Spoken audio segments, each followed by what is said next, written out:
भगवान कपिल ने जब ये निवेदन सुना माता देवहूति से कि वो चाहती हैं कि उनको भी दिव्य ज्ञान की प्राप्ति हो, हालांकि देखिए वैसे इनमें ज्ञान है क्योंकि ये भी सिद्ध है, ये कोई साधारण स्त्री नहीं है माता देवहूति, लेकिन फिर भी जन कल्याण हेतु अब जो इनमें बातचीत होगी, इनकी बातचीत से, इनकी आपस में जो वार्तालाप है उसमें सांख्य योग को एक्सप्लेन करेंगे भगवान कपिल। आपने भगवद गीता में पढ़ा होगा दूसरे अध्याय के अंदर भगवान कृष्ण बता रहे हैं भक्ति योग में और सांख्य योग में कोई अंतर नहीं है, दूसरे अध्याय में। तो भगवान बोला ऐसा क्यों बता रहे हैं, सांख्य योग भक्ति योग दो अलग अलग योग हैं, उनको एक ही क्यों बता रहे हैं भगवान? तो प्रभुपाद जी वहां एक्सप्लेन करते हैं कि जिस तरह से अगर कोई व्यक्ति किसी पेड़ की जड़ को देखे कि जड़ ये है, ये तना है, ये शाखाएं हैं, ये पत्तियां हैं, ये फल है, ये फूल है, अब जब सब पता लग गया, अब मैं पानी कहां डालूंगा? जड़ में। जब ये पता लग जाएगा कि जड़ क्या है तो फिर हम पानी डालेंगे जड़ में। उसी प्रकार से ये जानना कि क्या प्रकृति में क्या कहां पर है, क्या चीज जो है जड़ में आती है, क्या चेतन में आती है, क्या कौन भगवान है, प्रकृति क्या है, ये क्या है, वो क्या है, जब सब पता लग जाता है, अब मुझको पता है कि मुझको असल में सारे प्रयास करने किस तरफ हैं। तो जब हम प्रयास करते हैं भगवान को तुष्ट करने का, उसको बोलते हैं भक्ति योग। तो ये ढूंढना सारे तत्वों में कि भगवान का तत्व अलग कैसे है, सारे तत्वों का स्रोत क्या है, भगवान का तत्व, ये पता करके भक्ति में लगना, ये भक्ति योग में आता है। पर सारे तत्वों को जानना आता है सांख्य योग के अंदर। तो इस तरह से सांख्य योग और भक्ति योग वास्तव में एक दूसरे को कॉम्प्लीमेंट ही करते हैं। तो इस तरह से दोनों अलग अलग नहीं है, दोनों साथ साथ ही हैं ऐसा। तो भक्ति करने के लिए बहुत जरूरी है अपने मन को संसार से निकालना। तो संसार से निकालने के लिए क्या जरूरी है, जितना भी ना हमारे अंदर जो भाव है जगत को लेकर के, उसको सच्चा करना। होता क्या है कि हमारा, क्योंकि जो चर्म चक्षु है ना, चर्म चक्षु ये संसार में फंसा देते हैं हमको, क्योंकि इंद्रिय तृप्ति की चीजें देखेंगे हम लोग और फंस जाएंगे। क्योंकि ब्रह्मा जी ने शरीर बनाए इस तरह से है कि चेतना बाहर की ओर ही झांकती है, मुझे कुछ बाहर अच्छा मिल जाए उससे मैं संतुष्ट हो जाऊंगा, मैं कुछ सुंदर देख लूं मेरी आंखें तुष्ट हो जाएंगी, कुछ स्वादिष्ट खा लूं अच्छा लगेगा, कुछ मुलायम छू लूं हाँ यार अच्छा है, हाँ यार अच्छा है, कुछ मधुर सुन लूं हाँ है बढ़िया है बढ़िया है। तो चेतना जो है बाहर की ओर ही जाती है तुष्टि के लिए, ऐसा हमारा हाल है। तो इससे बहुत जरूरी है जो चेतना बाहर की ओर फंसी हुई है, अटकी हुई है, इसको अंदर की ओर विड्रॉ करना और भगवान की ओर उन्मुख होना। जितना हम बाहर की ओर देख रहे हैं भगवान से उन्मुख नहीं है, भगवान के प्रति उन्मुख होने के लिए हमें भक्ति करनी पड़ती है, मतलब कि चेतना को अंदर की ओर लेके जाना होता है।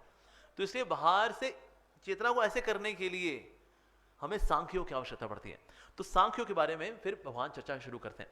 तो भगवान क्या बता रहे हैं इसमें, ज्ञान वैराग्य युक्तेना भक्ति युक्तेन चात्मना। तो किस प्रकार से भला हमारी शुद्धि होती है, हमारी शुद्धि होती है ज्ञान वैराग्य युक्तेन भक्ति युक्तेन चात्मना। तो भक्ति करनी है, भक्ति के साथ साथ और कौन कौन होंगे, ज्ञान भी और वैराग्य भी। असल में ज्ञान और वैराग्य जो है ये मुक्ति के बच्चे हैं। तो एक समय मुक्ति देवी आई भक्ति देवी के पास, कहते हैं भक्ति जी हरे कृष्णा, ये मेरे दोनों बच्चे हैं, आप अडॉप्ट कर लोगे इनको? कहते क्यों, बच्चे तो आपके? कहते हैं लेकिन मेरे साथ रहते हैं, इनका स्वास्थ्य इतना अच्छा नहीं रहता, ज्ञान का भी और वैराग्य दोनों का स्वास्थ्य इतना अच्छा नहीं रहता, और इनके ना अटैचमेंट आपसे है, इनका ना मैं इनका पोषण भी नहीं कर पाती हूं और इनकी अटैचमेंट आपसे है। तो मेरा आपसे दो निवेदन है, एक तो मेरे दोनों बच्चों को आप स्वीकार कर लीजिए और मेरे को आपकी दासी बना लीजिए। सो मुक्ति देवी बन गई भक्ति देवी की दासी। तो अपने बच्चों को भी दे दिया भक्ति देवी को। तो हमने जो प्रसंग पहले दिन सुना था ना, नारद मुनि से मिली भक्ति देवी, उनके दोनों बच्चे हैं, बुजुर्ग हो चुके हैं, लेकिन ये बच्चे भला आए कहां से उनके पास, ये मुक्ति देवी ने दिए। तो मुक्ति जो है भगवान की सेविका है। कुछ को लगता है कि भक्ति इसलिए कर रहे हैं ताकि मुक्ति प्राप्त हो जाए, नहीं, भक्ति करते करते मुक्ति तो साथ में वैसी फ्री में मिल जाती है। तो भक्त कहीं मुक्ति में इंटरेस्ट नहीं रखता। अब इसके कौन कौन चाहता है हम भगवत धाम जाएं, हाथ खड़ा करें। इसका मतलब आप लोग भक्त नहीं हो, क्योंकि भक्त भगवत धाम जाने की इच्छा नहीं रखता। भक्त की इच्छा होती है सेवा की, कहते तो प्रभु यहां सेवा करा लो, वहां सेवा करा लो, बस आपकी सेवा में रखो, ऐसा। तो भक्त का भाव ऐसा होता है, उसको और कुछ नहीं चाहिए उसको। भगवान अगर पूछेंगे भी ना उसे, भाई कुछ तो मांग ले, इतनी भक्ति कर रहा है, इतना हरे कृष्णा करता है तू, सुबह उठता है, ग्रंथ वगैरह पढ़ता है, व्रत वगैरह रखता है, क्या चाहिए बता दे। धन चाहिए, धन धन धन, मेरी पत्नी है, लक्ष्मी है, ऐसे चुन्नी झाड़ देगी ना, करोड़पति हो जाएगा तू। चाहिए? भक्त कहता है ना धनम। कहता है अच्छा धन नहीं चाहिए, ओके। अच्छा फॉलोअर चाहिए होंगे तेरे को, है ना, वही फॉलोअर होता है ना, उसका अच्छा लगता है, इतने सारे हमारे पीछे पीछे लोग आ रहे हैं, अरे प्रभु जी महाराज जी आपने तो हमारा जीवन ही बदल दिया, आप नहीं होते तो हम कहाँ ही होते, बस जीवन भर आप हमारे गुरु जी बन जाओ। या फिर कोई मोटी मोटी मालाएं पहनाते हैं लोग, जय हो महाराज जी। या कोई पॉलिटिकल पावर मिल जाए तो ले ला भाई। भक्त कहता है प्रभु ना धनम ना जनम। तो भगवान कहते हैं अच्छा फिर क्या चाहिए? ओ एक चीज तो सबको चाहिए, सुंदरिम। कौन सी लड़की चाहिए? नेपाली लड़की या हिंदुस्तानी या रशियन या स्विट्जरलैंड अमेरिकी, कौन सी चाहिए? तो भक्त कहता है प्रभु ना सुंदरिम। भक्त की इच्छा है ही नहीं कि कोई अच्छा लाइफ में आ जाए, बस वो आ जाए तो लाइफ बन जाए, एक अच्छी लड़की मिल जाए, संस्कारी हो, भक्त हो प्रभु की, एक अच्छा पति मिल जाए, कहना माने, मैं कहूँ बर्तन मांजो तो मांज दे, अच्छा पति मिल जाए। ये सब टेढ़े मेढ़े हैं। 16 सोमवार के व्रत भी रखो तो भी टेढ़े मेढ़े ही मिलते हैं, व्रत ही फेल हो गए। तो कहीं शिव जी से श्रद्धा ऐसे कम होती है, शिव जी के 16 सोमवार के व्रत रखे, ये मिला है हमको, कैसा मिला ये? शिव जी व्हाट इज दिस? शिव जी कहते हैं कलयुग है, सप्लाई खराब आ रही है, हम क्या करें? तो भक्त को जो है कोई सुंदर संगिनी मिल जाए, कोई सुंदर संगी मिल जाए, ना ना सुंदरिम ना धनम ना जनम ना सुंदरिम। तो भगवान कहते हैं भाई फिर क्या चाहिए तुमको? ये सब कुछ तुम्हें चाहिए ही नहीं। अच्छा तो वो हो हरिद्वार ऋषिकेश वाले, मुक्ति चाहिए, मुक्ति, संसार से मुक्ति। हाँ सही बात है, संसार इतना कष्टमय है, मुक्ति मोक्ष चाहिए। भक्त कहता है प्रभु मम जन्मनि जन्मनीश्वरे, मैं तो जन्म जन्म भी यहाँ रहा हूं, मुझे कोई दिक्कत नहीं। कहता ले मोक्ष भी नहीं चाहिए इसको, ये कौन सा प्राणी है? फिर क्या चाहिए तुमको? भवतात भक्तिर अहितुकी त्वयि। अच्छा मेरी भक्ति चाहिए तुमको, क्या करो मेरी भक्ति करके? मैं सब ये भिक्षुक होते मेरे भक्त लोग, क्या करो मेरी भक्ति करके? परीक्षा लेता हूं, मेरी माँ तो पता है ना मेरे रास्ते में आना, आप ही चाहिए त्वयि, और कुछ नहीं चाहिए। ना धनम ना जनम ना सुंदरिम कविताम वा जगदीश कामय मम जन्मनि जन्मनेश्वरे भवतार भक्ति रहे तो की। अरे इतना दिमाग कैसे आ गया इसके अंदर? तो फिर कृष्ण कहते माया परीक्षा लो इसकी, क्योंकि जिसको मैंने अपनी भक्ति दे दी मैं बंध जाता हूं उससे। मैं हूं परम नियंता, मैं हूं सुप्रीम कंट्रोलर, लेकिन जब ये भक्त बन जाते हैं ना फिर ये मुझे कंट्रोल करते हैं अपनी भक्ति से, इसलिए मैं सबको नहीं दूंगा मैं।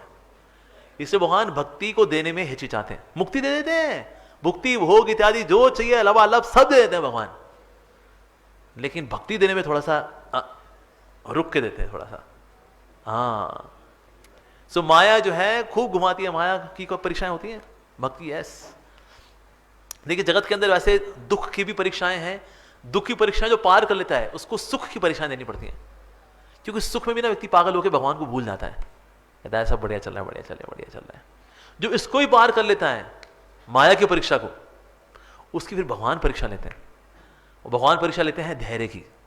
आप कर रहे हो हरे कृष्णा कर रहे हो, सालों साल बीत गए, 10 साल 20 साल 30 साल 40 साल, भगवान के दर्शन नहीं हो रहे, परीक्षा लेते हैं भगवान, धैर्य की परीक्षा लेते हैं भगवान। पर जब भक्त कहता है प्रभु ये जन्म क्या, आगे के सारे जन्म आपको समर्पित अभी से ही, मम जन्मनि जन्मनीश्वरे भवताद भक्ति रहित त्वयि, तो फिर भगवान भक्ति देते हैं ऐसे भक्त को। तो यहां बताया जा रहा है कि वास्तविक ज्ञान वैराग्य युक्त ना भक्ति युक्त न चात्मना परिपश्यत्यु उदासीना प्रकृतिम च हतौ जसा, इस ऐसे व्यक्तियों पे भी प्रकृति काम नहीं करती, यानी माया ऐसे व्यक्ति पे काम नहीं कर पाती, उसका जो प्रभाव है वो कैसा हो जाता है, हत ओजसाम, यानी कमजोर हो जाता है प्रकृति का प्रभाव। किस पे? जो कि भगवान की भक्ति करता है। ऐसा माया से बचने का और कोई तरीका नहीं है। कोई अपने बौद्धिक बल से बच जाएगा माया से ना, बुद्धि भी किसी बनी है माया की, तो माया के हथियार से माया से लड़ लेंगे हम लोग, असंभव। कोई बड़ा टैलेंटेड हो, बड़ा पैसे वाला हो, सुंदर हो, कुछ नहीं होता ऐसे, माया सबको घुमा देती है A to Z। माया से बचने का एक ही तरीका है, माया के मालिक की शरण में चले जाएं बस, अन्यथा नहीं बच सकते हैं माया से। माया बहुत प्रबल है। इससे आप देखो, जो इवन ये घेरवा कपड़ा पहनने वाले लोग भी होते हैं, ये लोग भी माया पड़ जाते हैं। सब कुछ छोड़ छाड़ दिया, फिर किसी चीज फंस जाते हैं। ऐसा कैसे कर दिया आपने, ऐसा कैसे हो, तो माला थोड़ी बढ़िया करिए, कैसे कर, हाँ ये हमारा कोई, हाँ ऐसे सम्मान होना चाहिए, व्यासासन थोड़ा बड़ा करिए, हमारा चौकड़ा बड़ा है। छोटी छोटी बातें फंस जाते हैं, महात्मा लोग भी फंस जाते हैं। दाढ़ी बड़ी हो गई, बाल बड़े हो गए, फटे हुए कपड़े हो गए, लेकिन अहंकार नहीं भिद पाता। ऐसा अहंकार को जितना बड़ा मुश्किल है। इस हो कभी कभी संत साधु लोग भी होते हैं, जल्दी गुस्सा कर जाते हो, छोटी छोटी बात पे गुस्सा कर जाते हैं। क्या है, चले यहां से, ओके भाई सॉरी महाराज जी, जाओ यार, बहुत भैया पता नहीं कब क्या हो जाए, कुछ नहीं पता भैया। कभी कभी लोग साधु लोग से इसलिए भी घबराते हैं, कुछ साधु भाई कब पलट के क्या डांट पड़े कुछ नहीं पता। आप तो कहते हैं वो गलती क्या गलती हो गई, जाओ यहां से, हरे कृष्ण हरे कृष्ण। ऐसे साधु लोग भी होते हैं भाई हरे। तो इसलिए जो ऐसा कोई साधु हो, भला कौन है जो माया से बच पाता है, जो भगवान की शरण में जाता है वही बच पाता है। जैसे आप किसी घर में चले जाओ, वहां पर आपके ऊपर ना मालिक का कुत्ता था, कुत्ता आपके ऊपर आ गया, डोबरमैन कुत्ता, और मैं बोला हे कुत्ते कुत्ते कह के हट जा यहां से, हट जा यहां से, हट, कुत्ता कहीं करना हो तो कुत्ता कुत्ता छोड़ देगा वो? नहीं, कुत्ते के मालिक को पकड़ना पड़ेगा। चोपड़ा साहब इसको हटाइए, हटाइए इसको। तो चोपड़ा साहब आएंगे, ए Tommy get down, get down. तो कुत्ता तो नीचे उतरेगा, अदरवाइज नहीं उतरने वाला। वो बोलते रहो उसको कुत्ता कुत्ता बोलते रहो, तो जो कहते कुत्ता तो मैं हुई हूं, उसमें क्या है। मालिक को पुकारेंगे तो ही माया, तो माया उतरती है। तो माया जो भी जगत के अंदर है, माया चढ़ती है उसके ऊपर, जगत है उसका। तुम बोले माया पिशाचनी चंडालनी हट जा यहां से, हट जा, जो मर्जी बोल बैठे, हम ना ऐसे हटते। तो मायापति को जब पुकारते हैं हम, ओ कृष्णा, हे गोविंद, प्रभु इसको हटाने के लिए, हटने के लिए बोलिए, नहीं हटती हमसे। फिर भगवान बोलते हैं माया गेट डाउन। तो माया छोड़ती है। नहीं तो माया से कहां कोई बच पाया जी, माया है ही ऐसी, इससे कोई नहीं बच पाया। यस, पर यहां बता रहे हैं कि अगर कोई व्यक्ति ज्ञान वैराग्य युक्त है ना, भक्ति युक्त है चात्मना, अगर कोई इस प्रकार से भक्ति करता है तो फिर उसके ऊपर प्रकृतिम च हसौ जसाम, यानी प्रकृति का प्रभाव उस पर नहीं पड़ेगा। और वास्तव में भक्ति ही परम मंगलमय रास्ता है, ये बता रहे भगवान कपिल। बता रहे हैं न युज्य मानया भक्त्या भगवत अखिलात्मनि सदृशो अस्ति शिवः पंथाम। शिवः पंथम का मतलब है मंगलमय रास्ता। वैसे और भी कई रास्ते बोल सकते हैं, कोई बोल सकता है भाई ठीक है, ज्ञान का रास्ता भी होता है, ध्यान का रास्ता भी होता है, भक्ति का रास्ता भी होता है। अलग अलग रास्ते हैं, जो आपको प्रैक्टिकल लगे आप लोग कर लीजिए। ये इस्कॉन वाले हैं, ये लोग भक्ति कर लेते हैं। हाँ, वैसे ज्ञान मार्ग वाले भी होते हैं, कोई अष्टांग मार्ग वाले भी हैं, यम नियम आसन प्राणायाम प्रत्याहार धारण ध्यान समाधि वाले अष्टांग वाले भी होते हैं। रास्ते हैं, देखिए आप देख लीजिए आपको क्या पसंद है। अक्कड़ बक्कड़ बम्बे बो 80-90 पूरे 100 में लगा धागा। ज्ञान योग, चोर निकल के भागा। अष्टांग योग, मैम खाए बिस्कुट, सर बोले वेरी वेरी गुड। भक्ति योग, जो रास्ता चुन लो, सब रास्ते एक ही ओर जाते हैं। यतो मत ततो पथ, सब जितने रास्ते हैं सब रास्ते प्रमाणिक ही हैं। पर क्या ऐसा है, ऐसा पर भगवदगीता ऐसा नहीं है। तो भगवान भगवदगीता बता रहे हैं, जो देवताओं की पूजा करता है देवताओं के पास जाता है, जो भूतों की पूजा करता है वो भूतों के पास जाता है, जो मेरी पूजा करता है वो मेरे पास आता है। तो सारे अलग अलग रास्ते नहीं है, वास्तव में ये रास्ता एक ही है, ये उसकी सीढ़ियां हैं। हम जब कभी आते हैं अध्यात्म के अंदर, हम पहले कर्मयोग का पालन कर रहे होते हैं। कर्मयोग का मतलब है काम तो बाहर करूंगा, बिजनेस करूंगा, थोड़ा सा दान कर दूंगा, कहते हैं लो थोड़ा सा दान आप ले लो। तो हम करते हैं वो जो हमें पसंद है, उससे जो फल निकला प्रभु को दे दिया उसमें से कुछ, उसको बोलते हैं कर्मयोग। जब सारा फल दे देते हैं उसको बोलते हैं निष्काम कर्मयोग। जब फल कुछ अपने पास भी रखते हैं, थोड़ा सा फल दे भी देते हैं, उसको बोलते हैं सकाम कर्मयोग। लेकिन फल देना शुरू करते हैं। लेकिन होता क्या है, जब भगवान की सेवा में दान करना शुरू करते हैं उससे हमारा धन शुद्ध होता है। जब धन शुद्ध होता है, धन शुद्ध होने की वजह से क्या होता है, हम जो अन्न खाते हैं अन्न शुद्ध होता है, क्योंकि उसी धन से तो अन्न खरीदेंगे। फिर वो जो अन्न खाते हैं भगवान को भोग लगा करके, या फिर आपने अपनी इनकम का एक परसेंटेज भगवान की सेवा में दिया, राधा गोविंद की सेवा में, राधा गोविंद हरि की सेवा में, अब आपका धन शुद्ध होता है। इस पवित्र धन से फिर आप जो अन्न खाते हैं उससे आपका तन शुद्ध होता है। तन शुद्ध होता है, साथ ही आपका मन शुद्ध होता है, आपकी बुद्धि शुद्ध होती है। जब बुद्धि शुद्ध होती है, अब आपको ना ज्ञान समझ में आना शुरू होता है। इससे के बाद जब लोग नई नई किताब खोलते हैं ना, भगवद गीता खोलेंगे, भागवतम खोलेंगे, कुछ समझ में नहीं आता उनको, क्या लिखा है यार,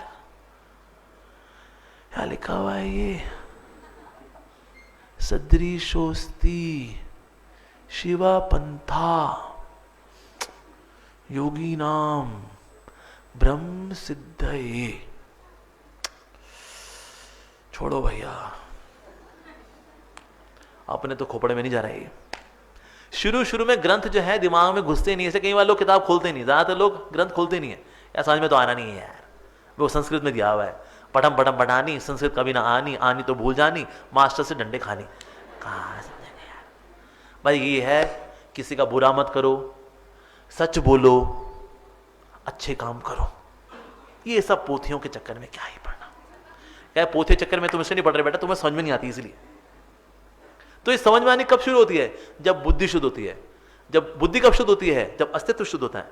अस्तित्व कैसे शुद्ध होता है, जब आपका अन्न शुद्ध होता है। अन्न कैसे शुद्ध होता है, जब आपकी आमदनी का हिसाब भगवान की सेवा में देना शुरू करते हैं, तो आपका कर्म शुद्ध होता है उससे। इस तरह से जो है हम ज्ञान योग के लिए तैयार हो पाते हैं। अब आप जब किताब खोलेंगे, क्योंकि अब आपकी बुद्धि शुद्ध हुई है, ठीक है, अब आप आते हैं ज्ञान योग में। फिर आप जब ज्ञान पढ़ते हैं तो आपको ज्ञान समझ में आता है, अरे अब समझ में आ रहा है मेरे को, पहले ऊपर से निकल जाया करता था, अब शुरू हुआ है मेरे को समझ में आना। फिर जब आप ज्ञान को समझते हो, उसका आप अभ्यास करते हो, उसको बोलते हैं अष्टांग योग, यानी अभ्यास करना, डूज एंड डोंट्स का पालन करना, यम नियम इत्यादि का पालन करना, वो करते हैं। और फिर करते करते फिर हम भक्ति में आते हैं, कि भगवान से हमारी प्रीति हो जाती है, भगवान से हमारा आकर्षण हो जाता है, उसको बोलते हैं भक्ति योग। तो कर्म योग, ज्ञान योग, अष्टांग योग, भक्ति योग, ये 4 रास्ते अलग अलग नहीं है, ये रास्ता एक ही है, उसमें सीढ़ियां हैं। ये पहली सीढ़ी का नाम किसने बोला, ज्ञान योग, उसको हम ट्रॉफी देंगे अभी। पहला सीढ़ी कौन, कर्म योग, कर्म योग के बाद अगली सीढ़ी कौन, ज्ञान योग, उसके बाद फिर अष्टांग योग, उसके बाद फिर भक्ति योग। ऐसा होता है। अब इस्कॉन में कोई देखा जाए तो इस्कॉन में हम कौन सा योग कर रहे हैं, फिर भक्ति योग। लेकिन देखा जाए भक्ति योग ले, हमारी औकात तो नहीं है बोली, हम तो नीचे कहीं घूम रहे हैं अभी, लेकिन फिर भी हम किसको क्या बोलते हैं, ये भक्ति योगी हैं। ऐसा हम क्यों बोलते हैं, क्योंकि हम डे 1 से जानते हैं कृष्ण परम भगवान है। अगर कोई सीढ़ी चढ़ता है ना, चढ़ते चढ़ते चढ़ते कर्म योग, ज्ञान योग, अष्टांग योग, भक्ति योग, यहां जाके पता लगता है ओ कृष्ण परम भगवान है, अच्छा जी, ओके ओके ओके, तब जाके पता लगता है। लेकिन इस्कॉन में आपको डे 1 बताया था, कहते कृष्ण परम भगवान है, वो बाकी सब भक्त है, अवतार है। ओ अब आप इसको, इस रियलाइजेशन को, इस साक्षात्कार को और परिपक्व करते हैं श्रवण कीर्तन करते करते करते करते, लेकिन आपको डे 1 से बता दिया जाता है कृष्ण परम भगवान है। जैसे एक होता है सीढ़ी चढ़ना और एक होता है एलिवेटर में जाना। एलिवेटर में आप गए तो आपने बटन दबा दिया, ओके 7th फ्लोर, लेकिन आप जाओगे कौन से, 1st floor, 2nd floor, 3rd floor, 4th floor, ऐसे करते करते करते जाओगे आप, राइट। लेकिन आप हो लिफ्ट के अंदर बटन कौन सा दबा हुआ है, 7th फ्लोर। उस तरह से हम जब इस्कॉन में आते हैं, हमारा बटन कौन सा दबा है, भक्ति योग का। लेकिन शुद्धि की दृष्टि से अभी भी हम होता हम कर्म योग कर रहे हो।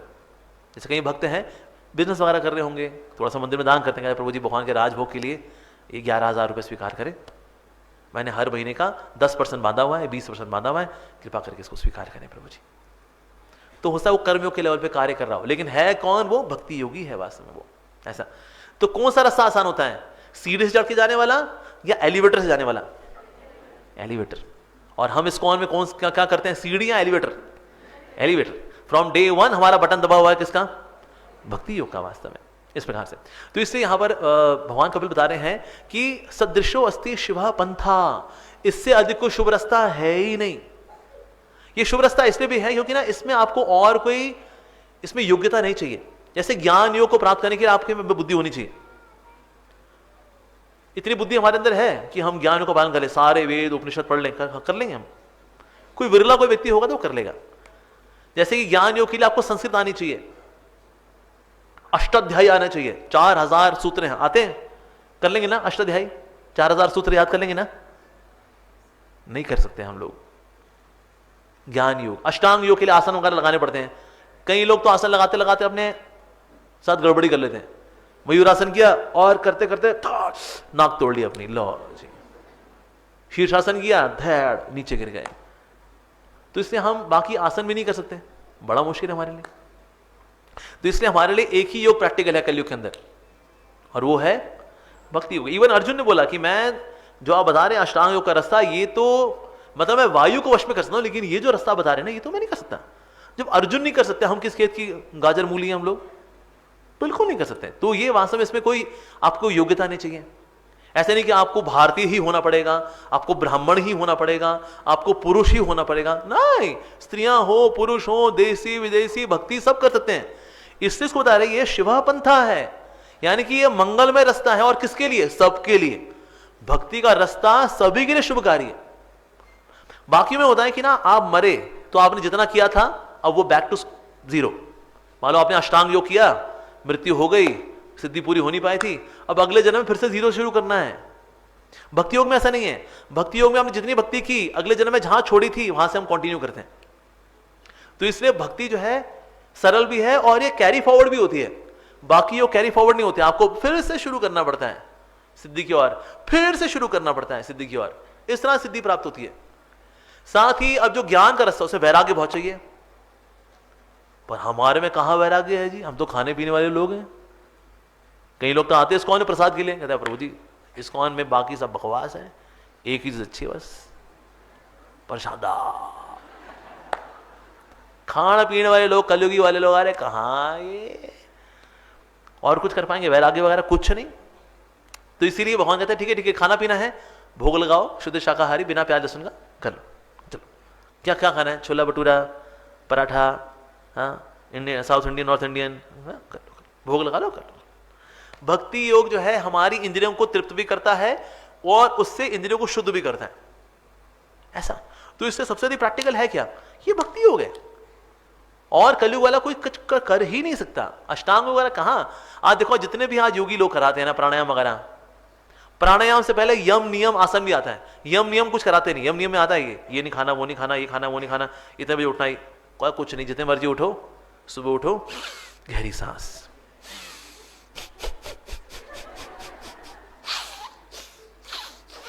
अनुलोम विलोम, कपालभाति, और इससे स्वास्थ्य अच्छा भी होता है। तो लोगों को लगता है यही योग है, पर वास्तव में ये जो आपको इससे शुद्धि प्राप्त होती है प्राणायाम से, इस शुद्धि से आप भक्ति में लगो, ये कोई नहीं बताता। कहता वो नहीं बताएंगे हम, बस ये अच्छा कर दो बस। कहता आप किडनी खराब हो गई थी दारू पी पी के, हाँ जी, प्राणायाम करो अब किडनी ठीक हो गई, हाँ जी, अब क्या करोगे? फिर से दारू। तो ये लोग आ रहे। तो इसीलिए वास्तव में सदृशो अस्ति शिव पंथा ये है, ये देगा योगी नाम ब्रह्म सिद्ध है। ये दिव्य धरातल पे हमको लेकर के जाएगा वास्तव में, ये जो भक्ति का मार्ग है। और फिर क्या बता रहे हैं? चल तो ठीक है, भक्ति का मार्ग है, यही परम मंगलमय है, पर ये भक्ति भला प्राप्त कैसे होती है? ये पूछा माता देवहूति ने। सो भक्ति प्राप्त होती है हमें भक्तों के संग से। भक्तों के संग के अलावा आपको भक्ति प्राप्त नहीं हो सकती। कहीं ना कहीं, कभी ना कभी, कोई ना कोई भक्त आपके जीवन में आएगा, वो आपको भक्ति देगा। सिर्फ किताबें पढ़ने से, कोई धार्मिक किताब ले आए, हम गीता प्रेस से ले आए, कोई किताब ले आए, हमने पढ़ ली, हमको लगा भक्ति मिल जाएगी, ना जी। कहीं ना कहीं कोई भक्त आएगा आपके जीवन में तो भक्ति मिलती है। भक्तिस्तु भगवत भक्त संगे न परिजायते। भक्ति का भी कोई मूल है, होना चाहिए ना, कोई घर होना चाहिए। हम सबकी बर्थ प्लेस है, होती है ना, किसी काठमांडू होगी, किसी दिल्ली होगी, किसी लखनऊ होगी, कोई बर्थ प्लेस है ना सबकी। तो भक्ति की कोई बर्थ प्लेस है क्या? कोई जन्म स्थान है भक्ति का? है। कृष्ण भक्ति जन्म मूल है साधु संग। साधु संग जो है ये जन्म मूल है भक्ति का। तो जहां भक्तों का संग होता है वहां भक्ति प्राप्त होती है। अकेले रह के कुछ भक्ति प्राप्त नहीं होती। आप चले जाओ हिमालय में, चले जाओ गुफा के अंदर बैठ कर भक्ति प्राप्त करूंगा मैं, सिवाय छींके और जुखाम और यहां पर कंजेशन और बलगम और कुछ नहीं मिलने वाला। इसलिए भक्तों के संग में रहना चाहिए। अच्छा तो भक्त वाला कौन होता है? इनसे पूछा माता देवहूति ने, फिर भक्त का लक्षण भला क्या है, कैसे पहचाने कोई भक्त है? ऐसे किसी की दाढ़ी वाड़ी हो और ऐसे हाथ फेरता हो, और बच्चा कैसा है, ये है भक्त। जो गाउन पहनता हो उसको बोलेंगे भक्त। कैसा होता है भक्त? तो फिर उन्होंने बताया कि भला भक्त कौन है। तो फिर भगवान कबीर बोलते हैं, तितिक्षुवः कारुणिकः सुहृदा सर्वदेहिनां अजात शत्रवः शांता साधवा साधु भूषणम। तो ये क्वालिटीज होंगी, और जो वाकई भक्त है वो क्या होगा? तितिक्षुवा, सहनशील होगा। यानी छोटी छोटी बातें जो है उसकी फ्यूज उड़ जाता है उसका, नहीं, तितिक्षुवा। कारुणिकः, दयालु होता है वो, यानी कि दूसरे के कष्टों को वो खुद उनका आभास कर पाता है, यानी उसके अंदर एम्पैथी होती है, वो फील कर पाता है, और इसलिए औरों के कष्ट को देख करके उसका हृदय द्रवित हो जाता है। अरे, तो उसको मर्सीफुल होना चाहिए, उसको दयालु होना चाहिए, कारुणिकः। साथ ही सुहृदः, जो असली साधु होगा वो कैसा होगा? फ्रेंडली होगा, सुहृदः, सबके साथ उसका मित्रता का भाव होता है। ये नहीं कि छोटी छोटी बात पे गुस्सा हो जाएंगे वो, चले यहां से, ये क्या खाना बनाया है, नमक कहां है इसके अंदर, सांबर में सब्जी कहां है, दही है, भल्ले कहां है, ऐसे ही गुस्सा हो जाते हैं। दक्षिणा कम मिल गई भाई, हमने बोला था 5100 से कम हम नहीं लेंगे, 1100 कैसे दिए, अपमान है ये, 1100, हमारी औकात 1100 की है। ऐसे भी साधु लोग होते हैं, गुस्सा कर जाते छोटी छोटी बात के ऊपर। तो कैसा होना चाहिए? फ्रेंडली होना चाहिए सबके साथ। सब जीवात्माओं के साथ फ्रेंडली होता है वो। जो अभक्त है, इवन अभक्त के साथ भी, अभक्त के साथ उनको डिस्कम्फर्ट नहीं होता कि अभक्त है, गंदे हैं, कलयुगी हैं, नरकों में छोड़ो तो ना, उनके साथ भी अच्छे से बात कर लें। हरे कृष्णा, कैसे हो आप, आया करो मंदिर बाबा, और क्या, फ्रेंडली होना चाहिए उसको। सुहृदः, साथ ही अजात शत्रवः, वो किसी को अपना शत्रु नहीं मानता। वो ये सोचता है ये कॉन्स्पिरेसी खेल रहा है मेरे साथ, ये गेम खेल रहा है बंदा मेरे साथ, इसको देख लूंगा मैं। वो किसी को शत्रु मानता ही नहीं, ना हम किसी के शत्रु हैं, ना हम किसी को शत्रु मानते, भले ही सामने वाला इसको शत्रु माने, कहते अरे ऐसे कैसे शत्रु नहीं है, शत्रु हैं हम, पता नहीं, हम तो नहीं मानते यार, हम तो नहीं मानते। सो अजात शत्रवः, साथ ही शांतः, हर परिस्थिति में वो शांत रहता है, सुख में, दुख में, लाभ में, हानि में, गर्मी में, सर्दी में, सब में वो शांत रहता है। जैसे अभी सर्दियां आ रही है ना, सर्दियां जो है ये भक्ति की परीक्षा होती है। सर्दियों में मंदिर जाना कम हो जाता है, लोग घरों में रह जाते हैं, गज्जा का रबड़ी खाते खाते नहीं जा पाते। तो यानी कि सर्दी गर्मी का फर्क पड़ रहा है, सुख दुख का फर्क पड़ रहा है, पर जो भक्त होगा वो शांत, जो जीवन के जो द्वंद्व है उनमें वो शांत रहता है, ऐसा। साथ ही साधवः, यानी कि शास्त्रों का पालन करता है वो, उसका जीवन शास्त्र अनुसार चलता है। तो ये है साधु भूषणम। तो ये किसी भी साधु के अंदर क्वालिटी होगी, पर ये जो क्वालिटी है साधु की है गौण क्वालिटी, ये प्राइमरी क्वालिटी नहीं है। कहते लो प्रभु जी इतनी सारी क्वालिटी है, तितिक्षुवा, कारुणिका, सुहृदा, सर्वदेहिनां अजात शत्रवः शांता, ये सब कुछ प्राइमरी नहीं है, नहीं। तो बोला प्राइमरी क्वालिटी क्या है एक साधु की, मुख्य लक्षण क्या होंगे एक साधु के? मुख्य लक्षण है मय्या अन्येन भावेन भक्तिम कुर्वन्ति ये दृढ़ाम। तो जो वाकई में जो भक्त है उसका मय्या अन्येन, मेरे अलावा और किसी का प्रति भाव नहीं रखता, वो भक्तिम कुर्वन्ति ये दृढ़ाम, दृढ़ होकर भक्ति करता है। जैसे भगवद्गीता बता रहे हैं अव्यभिचारी भक्ति। व्यभिचारी कौन होता है? जो यहां वहां सब जगह मुंह मारता है, यहां भी मुंह मारा, वहां भी मुंह मारा, यहां मुंह मारा, घर पे भी आके मुंह मारता है। वो कहता है तो कैसा है तू, कैसी औरत है, कैसा व्यक्ति है तू, यहां वहां सब जगह मुंह मारता है, तो व्यभिचारी कहीं का ना होता, हट यहां से, व्यभिचारी। तो अव्यभिचारी क्या होगा? जो यहां वहां मुंह नहीं मारता, सिर्फ कृष्ण बस।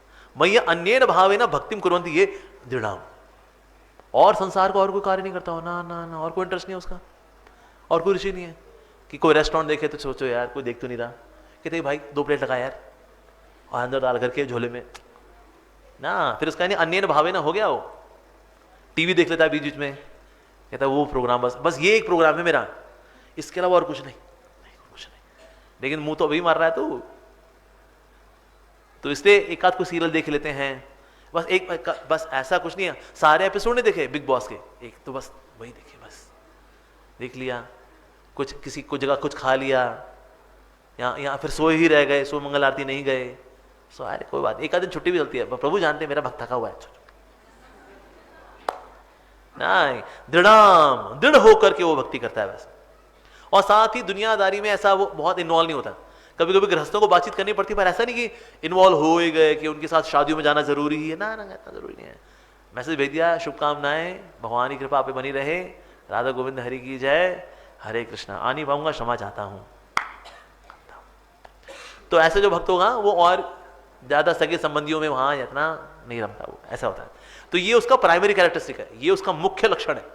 सेकेंडरी लक्षण में आते तीक्ष्ण कारुणिका सुहृदा सर्वदेही नाम, ये गौण लक्षण है। पर साधु को बोला कैसे पहचानेंगे? साधु को ऐसे पहचानते हैं, साधु बाहर से नहीं पहचाना जाता कि वो उसका कपड़ा प्रेस किया हुआ है, मटका सिल्क पहना है उसने, या उसने कॉटन पहना हुआ है, उसने जूट पहना है, क्या पहना है उसने, उसकी दाढ़ी रेशमी है नहीं है, गंजा है नहीं है, तिलक छाप के आता है नहीं आता है, उसके गुणों से, साधु अपने गुणों से पहचाना जाता है, कौन सा गुण है उसके अंदर, इससे पहचाना जाता है।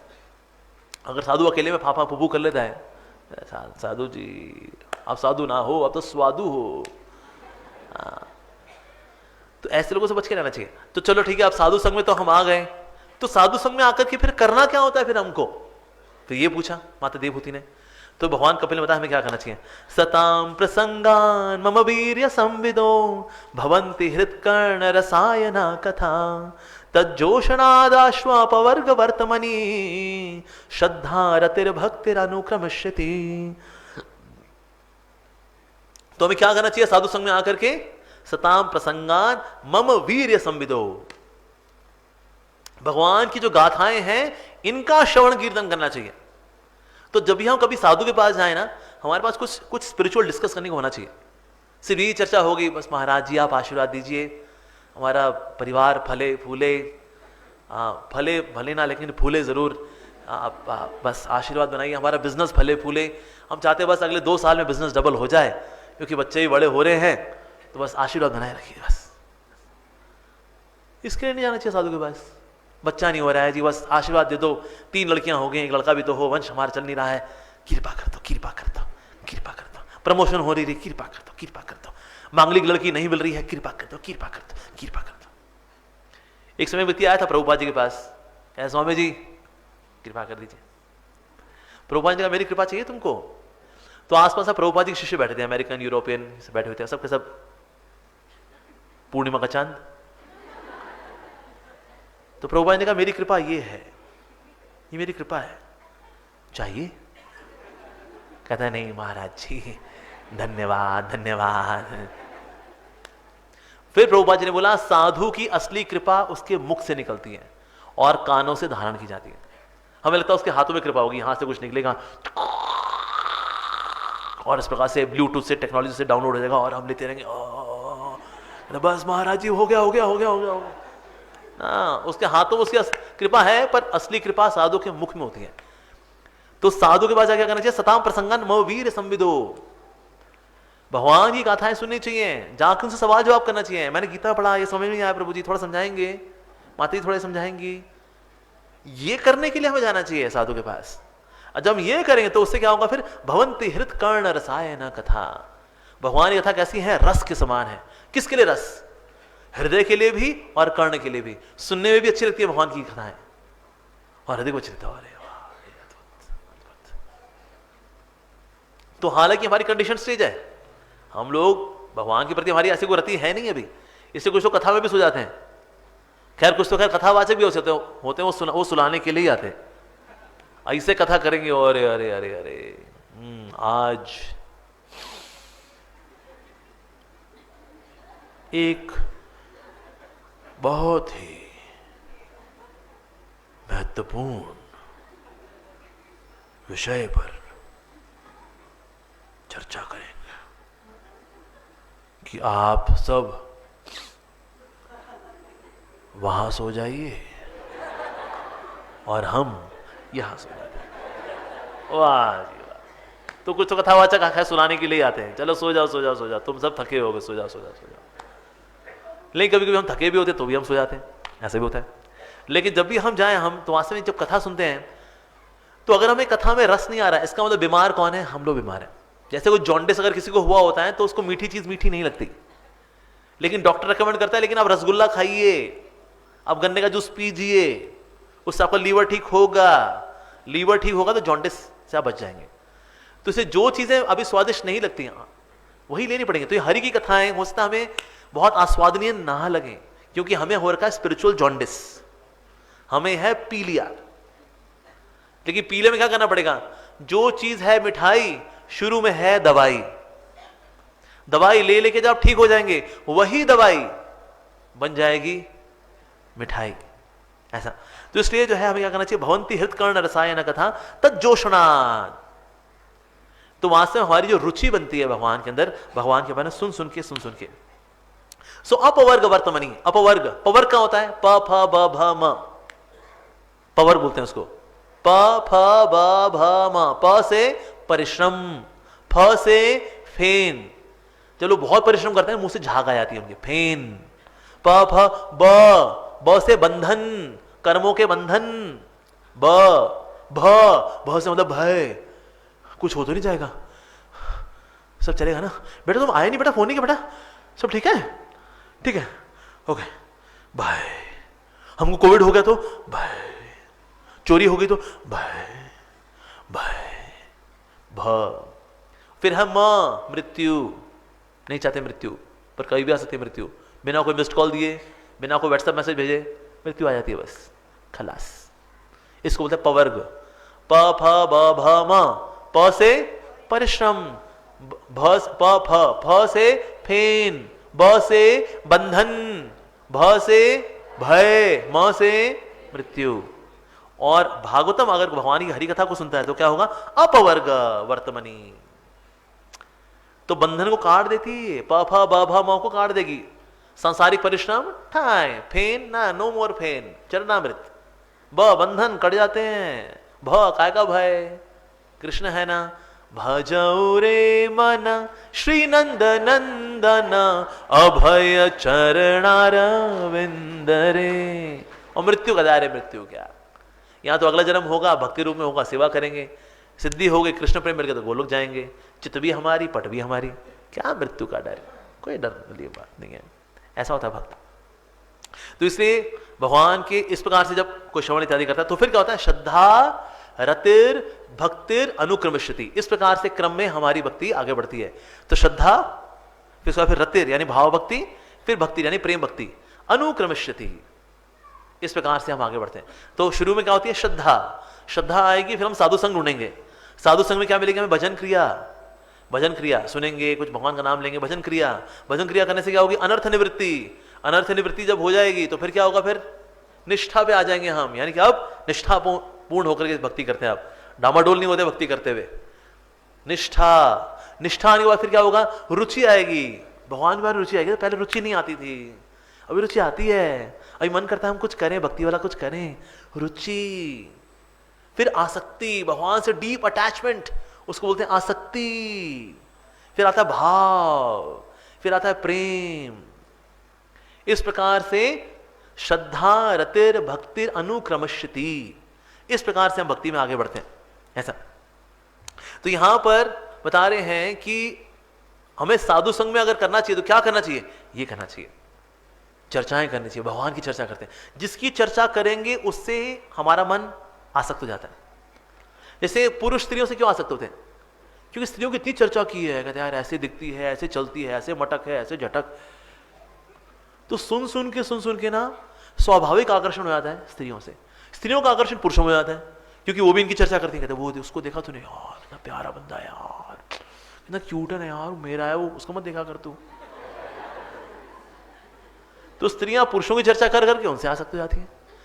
तो जिसकी चर्चा करेंगे उसी से हमारी आसक्ति हो जाएगी। तो हम जब आपस में मिलकर कृष्ण की चर्चा करेंगे तो किसमें आसक्ति होगी? फिर हमारी कृष्ण में आसक्ति हो जाएगी। वास्तव में ऐसा होगा हमारे साथ। और भक्ति जो है, जब भक्ति इस प्रकार से हम साधन भक्ति करते हैं तो फिर वहां बता रहे हैं, फिर भगवान कपिल करते करते आप जब भाव भक्ति में पहुंचते हैं, यानी कि भगवान के प्रति जब आपका आकर्षण बहुत अधिक स्वाभाविक हो चुका है, रागन को भक्ति में आ चुके हैं, और फिर भाव भक्ति में आ गए आप, इस भक्ति से तो आपके कर्म ऐसे छक छक छक करते हैं, फटाफट करते हैं। क्योंकि भक्ति दो प्रकार से, एक तो है वैदिक साधना भक्ति, दूसरी है रागानुग साधना भक्ति। वैदिक साधना भक्ति से भी क्लेश करते हैं, लेकिन रागानुग साधना भक्ति से और तेजी से करते हैं। यानी कि अब आपके ना रुचि आ गई, वैसी वाली भक्ति, भगवान से आकर्षण हो गया, ऐसी वाली भक्ति जो होती है उसमें और फास्ट फास्ट हमारे अनर्थ निवृत्ति होती है। तो इसलिए और अनर्थ नहीं होती। अनर्थ हमारे कहां स्टोर्ड है? हमारे मन में। तो हमारा जो सूक्ष्म शरीर है, मन बुद्धि अहंकार, इन तीनों की शुद्धि होती है। मन की शुद्धि होती है हरि के नाम से, बुद्धि की शुद्धि होती है दिव्य ज्ञान से। जैसे हम लोग यहां कथा सुनने के लिए आ रहे हैं, हम क्यों आ रहे हैं कथा सुनने के लिए? 3 घंटा लगा रहे हैं यहां पर, किसके लिए? बुद्धि शुद्ध होती है उससे, दिव्य ज्ञान से बुद्धि शुद्ध होती है। अहंकार किससे शुद्ध होगा? सेवा से। तो हमें सेवा भी करनी चाहिए, हरि कथा भी सुननी चाहिए और हरि नाम भी लेना चाहिए। जब ये करेंगे तो मन भी शुद्ध होगा, बुद्धि भी शुद्ध होगी और अहंकार भी शुद्ध होगा। ये सब इनकी सबकी शुद्धि होती है। तो यहां बता रहे हैं कि वास्तव में एक मनसा होकर के, सत्व एक मनसो वृत्ति स्वाभाविकी तुया, एक मनसा होकर के भगवान कृष्ण को समर्पित होना चाहिए। तो इस पे फिर माता देवहूति सवाल पूछ सकती हैं कि आप कह तो रहे कि एक मनसा होकर के हरि भक्ति करो, लेकिन फिर देवी देवता बुरा मान गए तो? पहले मैं मंगलवार को मैं जाता था, हनुमान जी का बूंदी चढ़ाता था और बोलता जय हनुमान ज्ञान गुण सागर जय कपीस हो लोगो जाकर, वो बुरा मान गए तो? वो देवी देवता बुरा मान गए तो? माता रानी बुरा मान गई तो? शिव जी बुरा मान गए तो? कहते अच्छा बच्चू, हमको छोड़ दिया तूने, हैं? वो इस्कॉन वालों के चक्कर में आ गए तुम, हैं? वो गंजे ने पागल किया ना तुम लोगों को, कृष्ण कृष्ण बोल बोल करके हमको छोड़ दिया इसने। पहले मंगलवार को बूंदी चढ़ाता था, अब तू गदा खा, हनुमान जी गदा मारेंगे, ऐसा होगा हमारे साथ। तो इससे बड़ा अच्छा सवाल पूछ रही है माता देवहूति। माता देवहूति पूछ रही है कि अगर मैंने सिर्फ हरि भक्ति की तो बाकी देवी देवता बुरा मान गए तो फिर क्या होगा? तो भगवान फिर बताते हैं, वहां बताते हैं मद भयात वती वातो यम सूर्या तपति मद भयात, मेरे भय से ही वायु चलती है, मेरे भय से सूर्य उगता है, मेरे भय से अग्नि जलती है, मेरे भय से ही किसी का मृत्यु या जीवन निर्धारित होता है। मद भयात। तो वहां बता रहे कौन क्या बुरा मानेगा? को बुरा मानेगा कि अच्छा तुम हरि भक्ति कर रहे हो? नहीं, खुश होते हैं देवी देवता, खुश होते हैं जब कोई भगवान की भक्ति में लगता है, उसको खुशी होती है देवी देवताओं को कि चलो फाइनली लाइन पे आया है ये।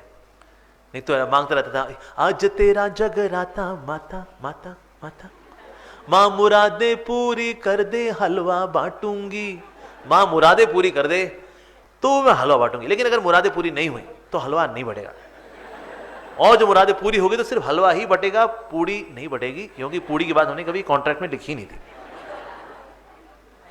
तो भगवान गीता के अंदर बता रहे हैं कामस्तस्ते हृदय ज्ञाना प्रपद्यन्ते अन्य देवता, जिनकी बुद्धि भौतिक इच्छाओं द्वारा हर ली गई है वो देवी देवताओं की शरण में जाते हैं। कौन बता रहे? भगवान बता रहे, मैं नहीं बता रहा, भगवान बता रहे।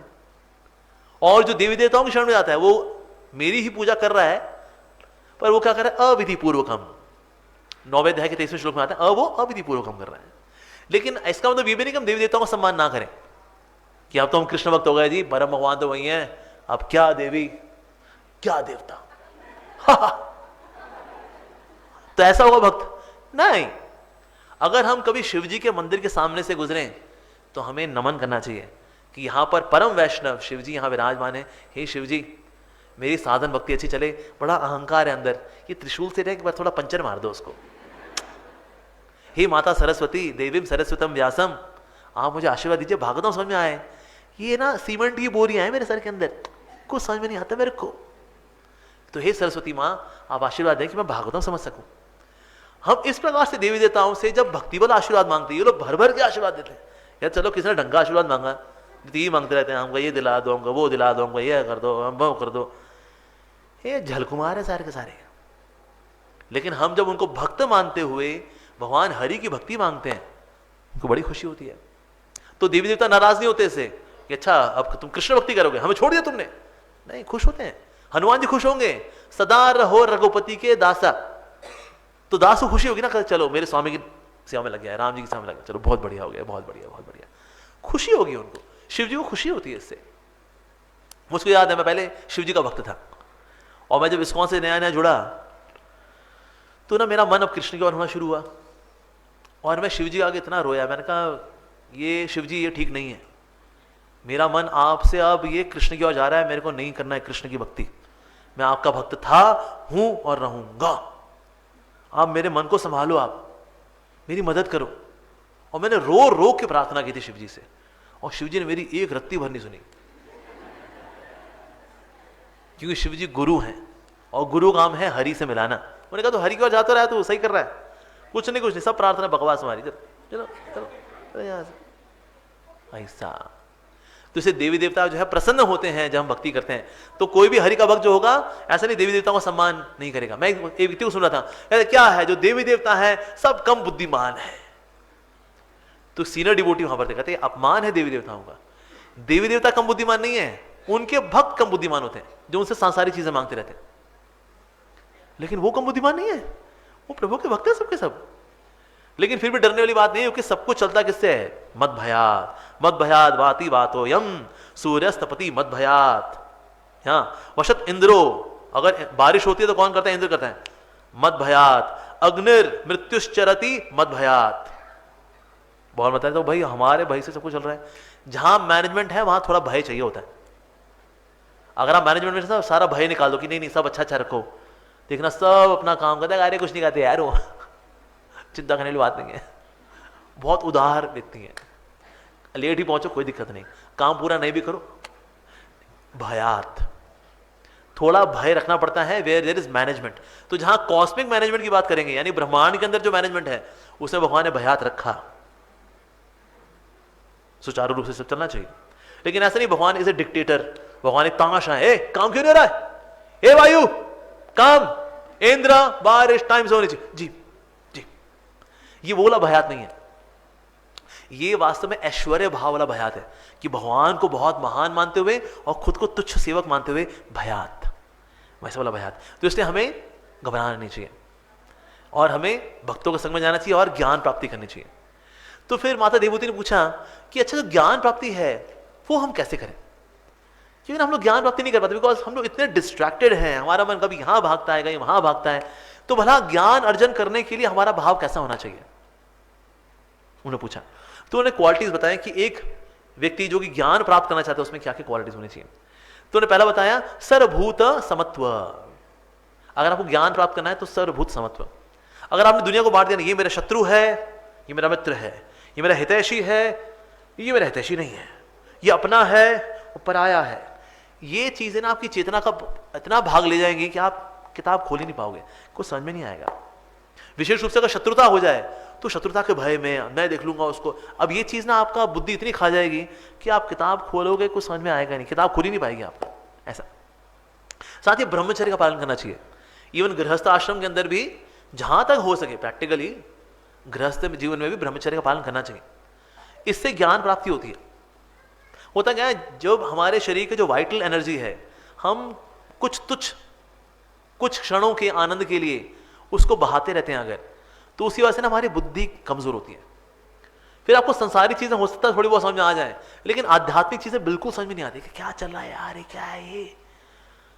इसलिए ब्रह्मचर्य आवश्यक है। तो जैसे गुरुकुल के अंदर लोग जाया करते थे, बच्चे जाते थे पढ़ने के लिए, ब्रह्मचर्य का पालन करेंगे तो जब किताब खोलेगी तो कुछ अंदर जाएगा। सो ब्रह्मचर्य इज वेरी इंपॉर्टेंट। ये वाइटल एनर्जी है शरीर की, इसको रखना चाहिए अंदर। ऊर्ध्व रेतशः, तो जितना ऊर्ध्व रेतशः होंगे आध्यात्मिक चीजें ऐसा समझ में आती है, आराम से समझ में आता है, कोई समस्या नहीं, पढ़ो समझ में आता है, कुछ नहीं अटकता, कहते कुछ हाँ क्लियर तो है, क्या क्लियर है। लेकिन जब ब्रह्मचर्य नहीं होता है फिर सर खुजाते रहते हैं, अरे भाई क्या चल रहा है, ये आत्मा परमात्मा, ये माया वाया क्या है। फिर आप बहुत बोर हो जाओगे। जहां सिद्धांत की आएगी, तत्व चर्चा आएगी, आपको बहुत बोरियत लगेगा। लेकिन जिसमें वाइटल एनर्जी रहती है वो इसमें रस लेता है, वाह तत्व की चर्चा चल रही है, अरे क्या बात है। तो ज्ञान प्राप्ति के लिए सेलिबसी का भी अभ्यास करना चाहिए। मौनम, बहुत ज्यादा चपड़ चपड़ा नहीं करनी चाहिए। बहुत ज्यादा चपड़ चपड़ करने से बुद्धि वीक होती है। जो लोग बहुत चपड़ चपड़ करते हैं, आप कुछ पढ़ ले, कहते क्या पढ़े यार, ठीक है हो गया, तो मौनम, मौन भी रहना चाहिए।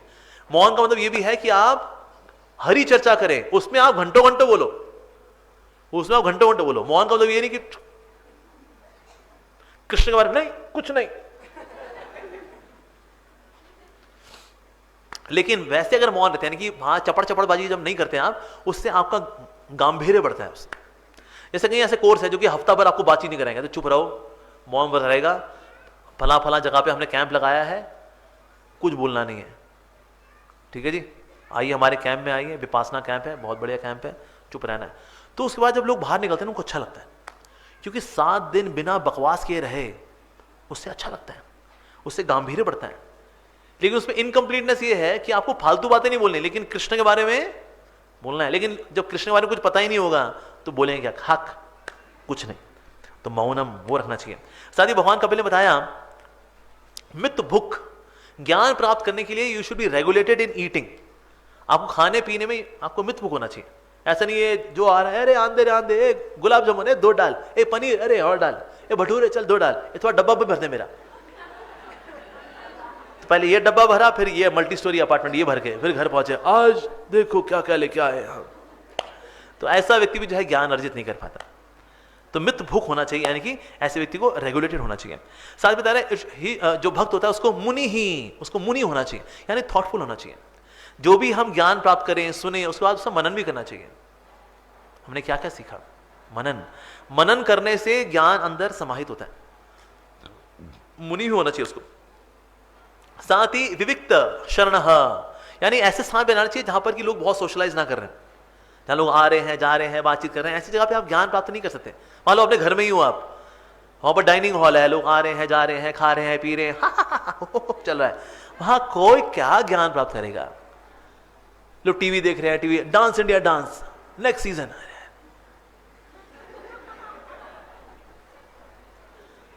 तो जहां पर लोग बहुत अधिक सामाजिक कार्य कर रहे होते हैं, ऐसे स्थान पे आप ज्ञान प्राप्त नहीं कर सकते।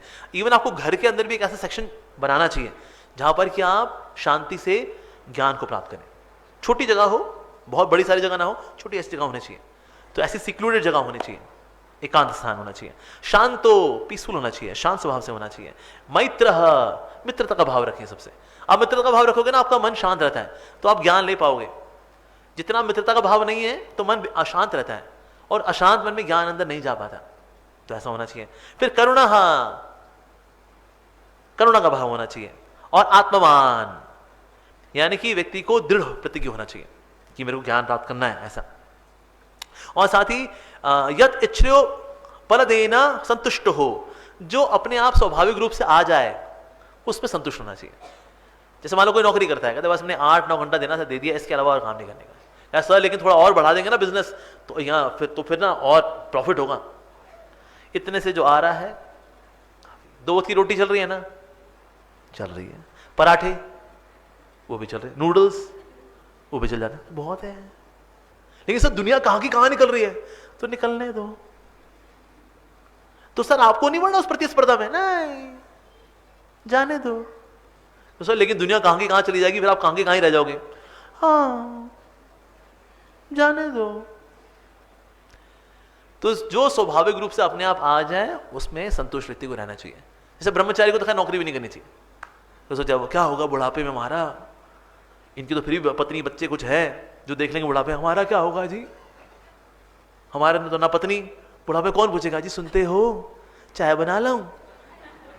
ब्रह्मचारी का साधु का क्या, उसको तो वो कोई है ही नहीं। कहते आप भाई टाइम हो रहा है, अपना बंदोबस्त कुछ करना पड़ेगा। ना ना ना ना ना, साधु को चलना चाहिए भाई। जब भगवान नास्तिक को पाल सकते हैं, हाथी घोड़ों को पाल सकते हैं, भक्त को भी पालेंगे। तो जो अपने आप आएगा संतुष्ट रहना चाहिए उसके अंदर, ऐसा होना चाहिए। साथ ही जो भक्त है उसको शरीर से बहुत आइडेंटिफाई नहीं करना चाहिए। शरीर को सजाना धजाना, अच्छे कपड़े पहनना, अच्छे दिखो ताकि लोग हमारी प्रशंसा करें, फेसबुक पे लाइक्स आए नहीं आए, कमेंट्स आए नहीं आए, नहीं आए क्यों नहीं आए, पूछो ये दोनों देखा नहीं क्या, देखना इसमें कमेंट करो ना, करो ना। तो जो शरीर को लेकर के, शरीर के श्रृंगार को लेकर के, सुंदरता को लेकर के, सौंदर्य को लेकर के, प्रशंसा को लेकर के बहुत अधिक उत्सुक है, ऐसा व्यक्ति भी ज्ञान को प्राप्त नहीं कर पाता। तो ऐसा होना चाहिए। साथ ही उसमें साथ ही उसको जो संसारी जो गतिविधियां हैं उनमें कम पार्टिसिपेट करना चाहिए, जहां तक उसे दूर रहना चाहिए उसे। और आत्म साक्षात्कार के लिए उत्साही होना चाहिए। ऐसा व्यक्ति ज्ञान को प्राप्त कर पाता है। अगर ये क्वालिटीज नहीं है तो ज्ञान प्राप्ति नहीं होगी। किताब खुलना दूर की बात, शेल्फ में जो पड़ी हुई है ना, ये हाथ उस तक जाएगा ही नहीं। इससे कई घरों में हमने देखा है किताब पड़ी हुई है, पढ़ी हुई नहीं है, पड़ी हुई है, उन पे धूल चढ़ी हुई है, धूल हटाने का भी टाइम नहीं है, बुक कहती है अरे भाई साहब कभी तो खोल लो हमको। एक दिन आएगा, वन डे, समडे, वो दिन कभी नहीं आता। तो ज्ञान के लिए आपको अपना आंतरिक वातावरण बनाना पड़ता है। अगर आपका आंतरिक वातावरण तैयार नहीं है तो आप ज्ञान प्राप्त नहीं कर पाओगे। और इंद्रिय सुख और ज्ञान के सुख में ज्ञान का सुख ज्यादा अच्छा है, क्योंकि हमने सिर्फ इंद्रिय सुख ही देखा है, इसलिए हमें लगता है ज्ञान तो बड़ा बोरिंग होगा, कौन पढ़ेगा किताबों को भैया, है क्या रखा है ज्ञान के अंदर। जिनको ज्ञान का सुख मिल रहा है ना, उनसे पूछो। भक्ति का ज्ञान अद्भुत है, इसके आगे सारा दुनिया का भोग सब बकवास। ऐसा है, कभी चक्के तो देखें उस अमृत में तालाब का स्वाद, ये ज्ञान का। लेकिन ज्ञान कैसे प्राप्त होगा?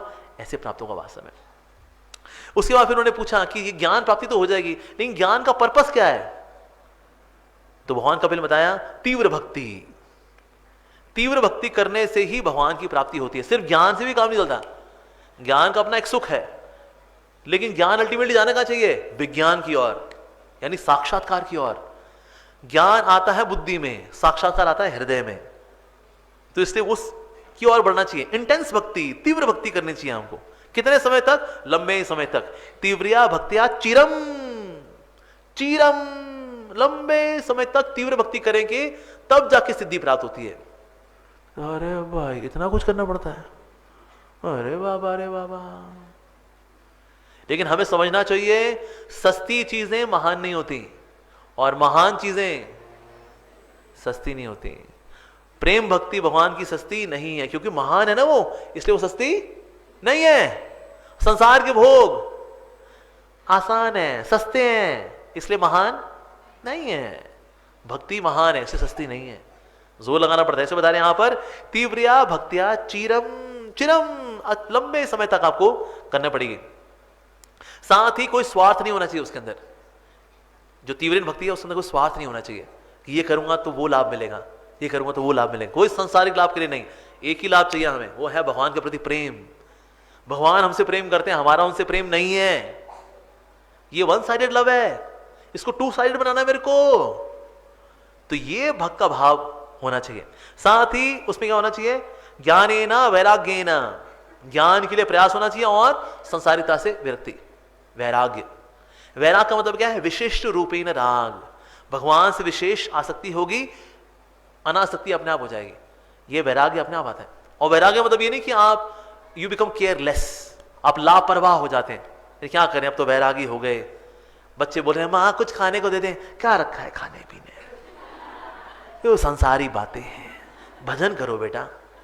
तो मम्मी लेकर मेरे को तो भोग लगी मम्मी, बस अब मैं जोगन हो गई हूं, क्या रखा है इन बातों में। अब ये बेपरवाह नहीं है, ये होगी लापरवाह। ये वैराग्य नहीं है, ये आलस है, आलस है। कहीं बच्चे पढ़ाई वढ़ाई नहीं करते आजकल, कहते बस अब तो भक्त बन गए प्रभु जी, ये क्या जड़ विद्या है, तो जड़ विद्या मायार वैभव, छोड़ो क्या रखा है मैथ्स फिजिक्स के अंदर। और इस प्रकार से जिसमें मन पहले नहीं लगता था, अब उस आलस के ऊपर स्टिकर लगा दिया भक्ति का। कहता भक्त हो गए हम, जोगी हो गए रे, अब क्या पढ़ाइयां, क्या रखा है इसके अंदर। अब पहले भी वैसे हमको समझ में कुछ आता नहीं था। तो कभी कभी हम भक्ति के नाम पे लापरवाही कर जाते हैं। तो भक्त जो है वो बेपरवाह होता है, लापरवाह नहीं होता। अब भक्ता is care free but not careless, अपने जो सारी जिम्मेदारी पूरी करता है वो। ये जो जिम्मेदारी का भाव है, ये एक एटीट्यूड है। तो जो जिम्मेदारी में के भाव में रहेगा तो घर की जिम्मेदारी भी अच्छे से पूरी करेगा और दौड़ दौड़ करके कथा में भी आएगा। कहता कथा छूटनी नहीं चाहिए, ये काम भी हो गया, हाँ हो गए, इसको खिला दिया, हाँ उसको खिला दिया, उसका वो लंच पैक हो गया, हाँ पैक हो गया, ठीक है अब मैं चला और दौड़ दौड़ करके हरे कृष्ण ओम नमो भगवते वासुदेवाय, दौड़ते दौड़ते आएगा, जिम्मेदारी पूरी करके आएगा। क्योंकि जिम्मेदारी जो है ये एटीट्यूड है। तो भक्त जो है बेपरवाह नहीं होता, सॉरी बेपरवाह होता है लेकिन लापरवाह नहीं होता। साथ ही उसमें तपस्या का भाव होता है, तपस्या का भाव रहेगा। And then self absorption. अब यहां जो सेल्फ है इसमें एस का मतलब छोटा एस नहीं है, ये बड़ा वाला एस है। बड़ा एस का मतलब परमात्मा, एब्जॉर्प्शन इन परमात्मा। परमात्मा कौन है? कृष्णा, यस। सर्वस्य चाहम हृदय सन्निविष्टो, मैं सबके हृदय परमात्मा रूप में रहता हूं। तो इसलिए more and more we are absorbed in Krishna. ऐसा होता है भक्त का हाल। और ऐसा जो भक्त है, कोई सोचे भाई ये तो भक्ति में लग गया तो बेचारे का होगा क्या? तो फिर इसका भरण पोषण भला कौन करता है? भगवान करते हैं। भगवान देखते हैं उसका सब कुछ, उसकी शारीरिक आवश्यकताएं, उसकी पारिवारिक आवश्यकताएं, भगवान देखते हैं उसकी सारी आवश्यकताओं को। क्योंकि मेरा भक्त हो गया ना, उसके इस तरह तो ध्यान लगता नहीं उसका, इतना थोड़ा आगे पीछे कुछ रह जाता है, तो भला कौन संभालता है उसको? भगवान संभालते हैं, जो भी आवश्यकताएं हो। ऐसे जैसे धन्ना जट नाम का सुने सब सुना ना, किसने नाम सुना ना? धन्ना जाट। धन्ना जाट के साथ यही था। धन्ना जाट जो है उसका भाई तो कर दिया करता था अपने पिताजी का पिंडदान वगैरह, और ये जो क्या बोलते हैं उसको, ब्राह्मणों को जो खिलाते हैं, क्या बोलते हैं, श्राद्ध श्राद्ध श्राद्ध। तो भाई ने बोला हर बार श्राद्ध मैं करता हूं, तू भी कभी श्राद्ध किया कर। कहते हाँ भैया बिल्कुल करेंगे, पिताजी का श्राद्ध करेंगे ना। अब ये तो भक्ति भजन करते हैं धन्ना जाट। तो गए किसके पास, कहता जी थोड़ा दे देंगे, थोड़ा घी, थोड़ा चावल, थोड़ा ये सब दे देंगे। कहता तो लाओ, कुछ है देने को? जी देने को तो मेरे पास ना भजन है। कहता अच्छा भजन है, तू भजन सुनाएगा, तेरे को मैं ये सब दाल और चावल और रोटी और ये सब आटा दे दूंगा तेरे को मैं। कहता मेरे पास तो यही है। कहा चल फिर चल तू सुना, चल सुना चल। कहते ठीक है सुनाना। तो सुनाना शुरू किया। वो ऐसा खोए और गुणगान करते चले गए। वो सेठ जी वहां से बैठ करके चले भी गए और ये गुणगान किए जाए। दिन पूरा बीत गया। अगले दिन सुबह तक गुणगान करते रहे। आंख खुली, वो जो सेठ जी तो चले गए और देखा तो सुबह हो रही है। कहता है श्राद्ध का सारा कार्यक्रम तो कल करना था, टाइम ही सारा बीत गया भगवान के गुणगान में। कहता अब भाई से गाली पड़ेगी। भाई ने बोला तू कर ले, ना उसको करने दिया ना खुद किया। श्राद्ध का दिन था, अब क्या करें। अब गए भाई के साथ पास माफी मांगने के लिए, भैया जी माफ कर दो, गलती हो गई, भजन करते करते खो ही गए, पता ही नहीं चला। ये बोलने के लिए गए थे तो भाई सामने दौड़ करके आ रहा था। कहता है भाई लगता दौड़ करके पीटने के लिए आ रहा है। कहता अरे धन्ना तूने कमाल कर दिया यार, और कस के गले लगा ले धन्ना को। मैंने कहा ये तो पीटने वाला था मेरे को। कहता कल तूने क्या श्राद्ध किया तूने रे? मैंने इतने सालों में मिला करके भी इतना नहीं किया होगा जितना कल तूने ब्राह्मणों को खिलाया। ब्राह्मणों ने पेट गोल कर करके और टिफिन भर भर के लेके गए, तूने कैसे किया ये? तो धन्ना जाट को पता लग गया। कहते ये मेरे प्रभु ने किया है, मैं उनके गुणगान में पूरा लिप्त हो गया, मुझको पता ही नहीं चला, ये प्रभु कर गए सब कुछ। अरे तो किसने संभाला सब कुछ? भगवान ने संभाला। तो भगवान की प्रकृति भी ऐसे व्यक्ति का साथ देती है, भक्तों का साथ देती है। तो जानती है प्रकृति की जो मेरे मालिक है उनकी सेवा में लगा हुआ है, तो प्रकृति साथ देती है। इसलिए भक्त को कब सोने का है, कब उठने का है, प्रकृति उठा दी उसको। अलार्म से पहले उठ जाता है वो। ऐसा होता है? हाँ होता है। कौन उठाता है? भगवान। जानते हैं मेरा भक्त है ना, इसीलिए। तो इस प्रकार से तीव्र भक्ति जब हम करते हैं तो फिर प्रकृति भी हमारा साथ देती है, और फिर इस प्रकार से व्यक्ति क्या करता है? आत्म आराम, यानी परमात्मा के साथ आत्मा रमती है उनकी भक्ति में। ये मानते हुए मेरे प्रभु मेरे हृदय में वास करते हैं, ऐसा होता है। साथ ही बताया फिर माता देवहूति ने पूछा ठीक है इस प्रकार से सिद्धि प्राप्त तो हो जाएगी, ज्ञान भी प्राप्त कर लेंगे, लेकिन ज्ञान प्राप्त करने के बाद फिर हमें अभ्यास क्या करना चाहिए भला? तो फिर उन्होंने बताया हमें क्या क्या अभ्यास करना चाहिए। उन्होंने कहा कि हमें जितने भी हमारे कार्यकलाप हैं उनको सात्विक तरीके से करने का प्रयास करना चाहिए। गुरु के चरणों का वंदन करना चाहिए, गुरु स्वीकार करने चाहिए, गुरु की सेवा करनी चाहिए। जब हम गुरु की सेवा करेंगे तो उनके आशीर्वाद से फिर वो जो बोल रहे हैं वो समझ में आना शुरू होता है। नहीं तो समझ में नहीं आता। कभी कभी जो हरि कथा होती है ना, नहीं समझ में आता। हरि कथा में अगर आपकी रुचि नहीं है, ग्रंथ पढ़ने में रुचि नहीं है, आप वैष्णवों की सेवा करिए, कोई भी हल्की फुल्की जो भी आपके लिए प्रैक्टिकल हो वो सेवा करिए, उनसे आशीर्वाद प्राप्त करिए, तो फिर आपको ज्ञान प्राप्ति होगी। साथ ही कहा है ग्राम्य धर्म निवृत्त, यानी कि सांसारिक जो रिलीजियस प्रैक्टिस है उसमें मन नहीं लगता, उसमें नहीं पढ़ना होता। अब कि मैं पहले बोला व्रत रखा करता था उस वार का इस वार का, अब कुछ नहीं करने का ऐसा। साथ ही मोक्ष धर्म रति ही, यानी कि ऐसा व्यक्ति फिर हर उस कार्य में लगता है जो कि उसको भक्ति में अग्रसर करता है, आगे बढ़ाने में हेल्प करता है। अहिंसा, सत्यम, अस्तेयम, इन सब का पालन करता है वो, यानी कि जो सांसारिक भोग के प्रति उन्मुख कराने वाले कार्यकलाप हैं उनसे हमें दूर रहना होता है उसमें। साथ ही शौचम, साफ सफाई रखनी चाहिए। साफ सफाई रखने से सत्वगुण बढ़ता है और सत्वगुण भक्ति करने के लिए अनुकूल होता है। तो इसलिए हमें शौचम उसका भी ध्यान रखना चाहिए। स्वाध्याय, हमको शास्त्र पढ़ने चाहिए, ग्रंथ खोलने चाहिए, ये भी हमें करना चाहिए। फिर साथ ही आ रहा है, तो ये तो आगे आपका यम नियम के अंदर। फिर प्राणायाम भी करते हैं जिसमें आप अपनी ब्रेथ कंट्रोल करते हैं, प्रत्याहार करते हैं यानी कि इंद्रिय विषयों से अपने मन को, अपने इंद्रियों को वश में लेके आते हैं, धारण करते हैं यानी कि वन पॉइंटेड फोकस में लेके आते हैं, कृष्ण भगवान का नाम धारण। फिर ध्यान भी करते हैं, भगवान के नाम रूप गुण लीला पे ध्यान लगाते हैं, जिसमें आपको थोड़ा प्रयास करना पड़ता है। जब प्रयास नहीं करना पड़ता और स्वाभाविक रूप से आपका मन लग जाता है भगवान में, उसको बोलते हैं समाधि। तो यम नियम आसन, आसन भी कैसा होना चाहिए?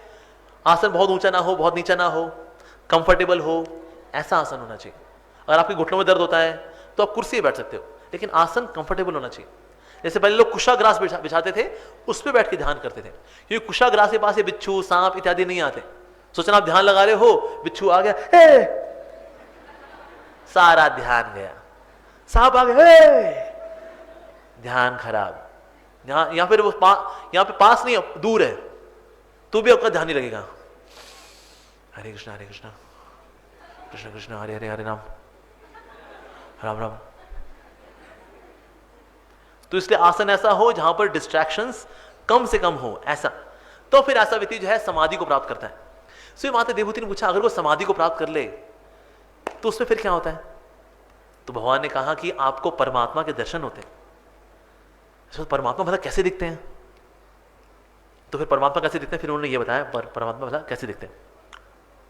उन्होंने कहा परमात्मा जो है उनकी बहुत ही ब्राइट येलो कलर की धोती है उनकी, परमात्मा की। अगर इष्ट देव आपके कृष्ण है तो आप कृष्ण में ध्यान लगा सकते हो, अदरवाइज चतुर्भुज जो परमात्मा है, शंख चक्र गदा पद्म वाले, आप उन पर भी ध्यान लगा सकते हो।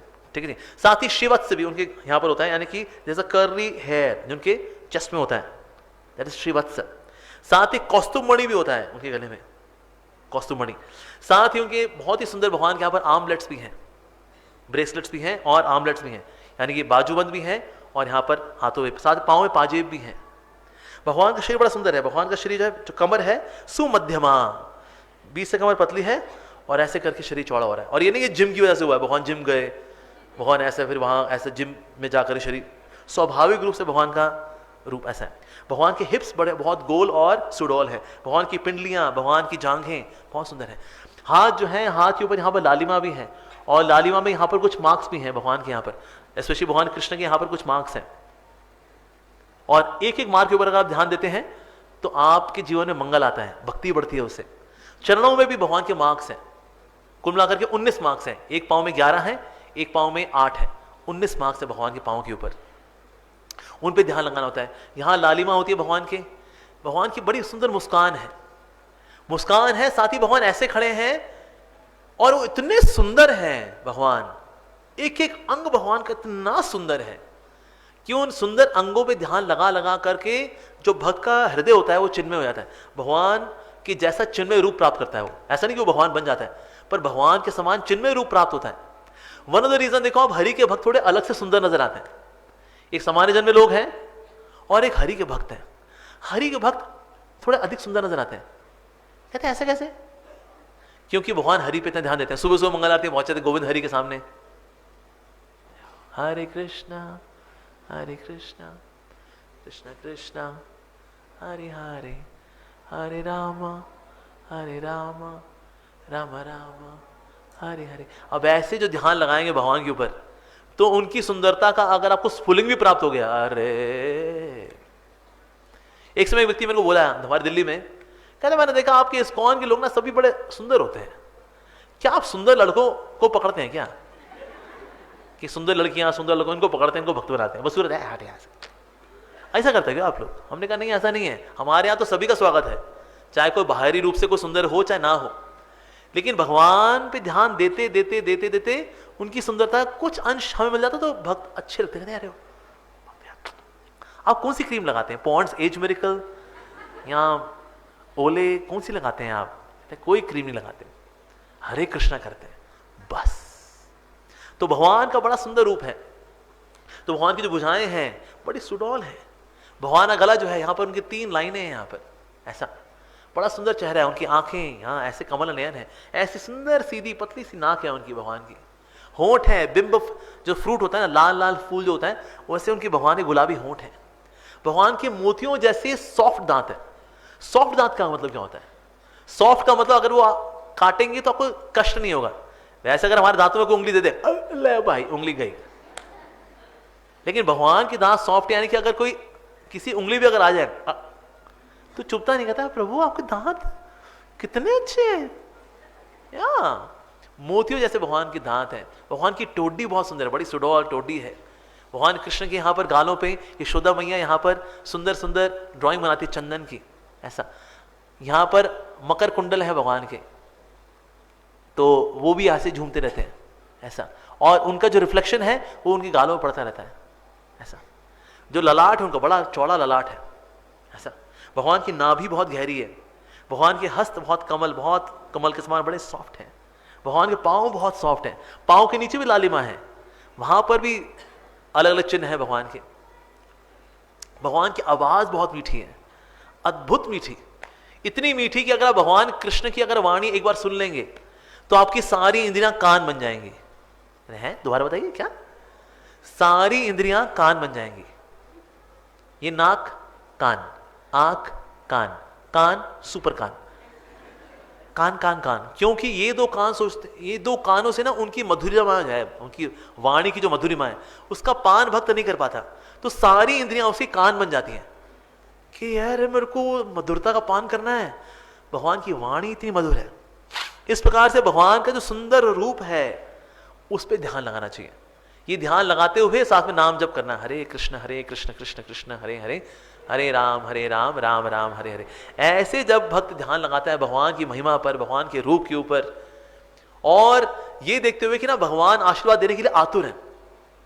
भगवान वेट नहीं कर रहे होते, ये तो और करो देंगे, थोड़ी देर में देंगे, करो और करो। नहीं, भगवान का आप दर्शन करेंगे ना, भगवान मानो आतुर बैठे हैं आशीर्वाद देने के लिए, कृपा करने के लिए। भगवान ऐसे हैं। तो इसलिए हे कृष्ण करुणा सिंधु दीन बंधु जगतपते, तो दीनों के बंधु हैं, करुणा के सागर हैं भगवान श्री हरि, भगवान श्री कृष्ण ऐसा। तो इस प्रकार से जब भगवान का रियलाइजेशन किसी को हो जाता है, भगवान का साक्षात्कार किसी को हो जाता है, तो ऐसा व्यक्ति ऐसा होता है मानो कोई होता है ना, जैसे कोई धुत व्यक्ति होता है ना, धुत व्यक्ति को ये होश ही नहीं होता कि लोग उसको देख रहे हैं नहीं देख रहे, क्या बात कर रहे हैं, उसका उपहास उड़ा रहे हैं, मजाक कर रहे हैं, फर्क ही नहीं पड़ता। इसी तरह से भक्त को भी इस बात का फर्क नहीं पड़ता, कोई मजाक कर रहा है नहीं कर रहा है, कोई बोल रहा है अरे पंडित कोई मजाक उड़ा रहा है नहीं उड़ा रहा है, समाज में लोग कैसे देख रहे हैं, हमें सफल देख रहे हैं असफल देख रहे हैं, खुश देख रहे हैं ना खुश देख रहे हैं, ये समाज में है नहीं है, कुछ फर्क नहीं पड़ता भक्त को। वो अपनी दुनिया में रहता है, वो हरे कृष्ण करता है, हरि कीर्तन करेगा, ग्रंथ पढ़ेगा, श्रवण करेगा, सेवा करेगा। भैया जी कौन से युग में जी रहे हो? है भक्ति युग। बस ऐसा हो जाता है भक्त, उसको दुनिया जिनकी कोई परवाह ही नहीं रहती उसको, और जितने भी रिश्ते वगैरह भी होते हैं उनमें वो जो है संभाव हो जाता है, उसका ना कोई शत्रु होता है ना कोई मित्र होता है, कुछ नहीं, प्रभु मेरे सब कुछ है। और उनके जो भक्त हैं बस उनके संग के लिए हमेशा मुझे लोलुप रहना। तो इस प्रकार का जो भक्त का भाव रहता है, हाँ, तो इस प्रकार का जो भक्त का भाव है, और ऐसे में जो उसका भगवान के साथ रिश्ता है वो और घना होता रहता है, और घना होता है। तो हर वो चीज जो उसके भगवान के साथ रिश्ते को घना करती है उसको बड़ा उत्साहपूर्वक करता है वो ऐसा। तो इस प्रकार से भगवान के उसको दर्शन होते हैं। और ये मानता है कि ना शरीर जो है टेम्परेरी है, क्या इसको सजाएं क्या धजाएं। तो भगवान कपिल एक एग्जांपल देते हैं, कहते हैं जिस तरह से अग्नि जिसके संपर्क में आती है उस हिसाब से कभी हरी अग्नि, कभी नीली अग्नि, कभी पीली अग्नि होती है, लेकिन है वो अग्नि। उस प्रकार से आत्मा है कि बाहरी रूप जो सज्जा है ये अलग अलग हो सकती है उसकी, लेकिन अंदर जानती है अरे आत्मा में सबसे अलग हूं, मेरे सबसे कोई लेना देना नहीं है, मैं तो कृष्ण की हूं। यस, इस प्रकार के विश्वास के साथ वो जीती है। अच्छा ये तो बड़ा, लेकिन ये तो बड़ा ऊंचा उदाहरण हो गया, वेरी गुड। तो ऐसा, लेकिन हमारी जो भक्ति है उसका हिसाब किताब तो इतना अच्छा नहीं है। ये तो अपना आइडियल लोग ना, ऐसे आपने ये किया, प्रभु के दर्शन हुए, ऐसे परमात्मा ऐसे दिखते हैं, ये हो गया। लेकिन एक साधारण व्यक्ति का हाल क्या है? हमारी तो भक्ति ऐसी नहीं है। तो ये बताइए, हम हमारी भक्ति का विश्लेषण बताइए ताकि हम उसमें अपनी भक्ति को माप सकें। तो फिर गुणों से प्रभावित भक्ति कैसी होती है? यानी भक्ति वैसे तो शुद्ध है, लेकिन व्यक्ति खुद तमोगुण में है, रजोगुण में है, सत्वगुण में है, उसके अनुसार भक्ति करता है वो। जैसे जो तमोगुणी लोग होते हैं तो तमोगुणी के लिए बता रहे हैं वो कैसा होता है, भिन्न धृक। ऐसा व्यक्ति ईर्ष्या से भरा होता है, द्वेषी भी होता है, कामुक भी होता है। जैसे कभी कभी जो नया नया भक्त आता है उसमें काम वासनाएं होती हैं, वो किसी मिलेगा भी कहता है वो भक्त आई कि नहीं आई, ठीक है, हाँ, वो भक्त अच्छी दिखती है। हाँ, कोई आगे बढ़ रहा था, ये क्यों आगे बढ़ रहा है यार, जब उसने तिलक लगाया हुआ है, भक्त वाले कपड़े पहने हुए उसने, ईर्ष्या भी कर लेता है वो, कहते ये कैसे आगे बढ़ गया भाई, और इसको तो हम तब से जानते हैं, इसकी औकात क्या है, कुछ नहीं, हाँ नहीं तो चल कोई नहीं, हर कुत्ते का दिन आता है, तू भी जी ले बेटा। लेकिन बाहर से देखिए उसने धोती कुर्ता पहना हुआ है, साधु का वेश धारण किया हुआ है, गोपी ड्रेस पहनी हुई है माता जी ने, और वो दूसरी गोपी से ईर्ष्या कर रही है। वो कहते एक गोपी दूसरी गोपी से ईर्ष्या, ऐसा कैसे? यानी कि व्यक्ति अभी कौन से गुण में है, तमोगुण में। तो तमोगुण में रह करके जो भक्ति होती है वो ऐसी होती है, जैसे कहीं को नींद बहुत आती है, विशेष रूप से भक्ति वाले कार्य में तो नींद बहुत ही आती है। नाम जप नींद, हरि कथा में नींद, कुछ भी बढ़िया काम करना हो उसमें नींद। यानी कौन सा गुण है ये, तमोगुण। फॉल्ट निकालना, गलतियां निकालना, इसमें ये गलती उसमें वो गलती, कौन सा गुण है, तमोगुण। ये गलती है, ये ठीक नहीं है, ये ठीक नहीं है, ऐसा नहीं होता, वैसा नहीं होता, तमोगुण है ये। रजोगुण में क्या होता है, लोग भक्ति करते हैं लेकिन भौतिक इच्छाओं से। जैसे कई लोग इस्कॉन में आते हैं, उनको लगता है कि ना ये तो इंटरनेशनल संस्था है ना, तो हमारा भी कभी बीच में एक चक्कर लग जाएगा ना, अमेरिका जाना हो तो कहीं भेज देंगे ना, आप थोड़ा अमेरिका में प्रचार करके आओ, ऐसा होगा ना। हाँ, मैंने सुना यहाँ पर बड़े सुंदर सुंदर लोग आते हैं यहाँ पर, मैं ढूंढ रहा था कोई संस्कारी लड़की मिल जाए तो। कई लोग आते हैं इस्कॉन के अंदर इसलिए आते हैं, कुछ ना हरि नाम लेंगे ना कुछ, पीछे खड़े रहेंगे,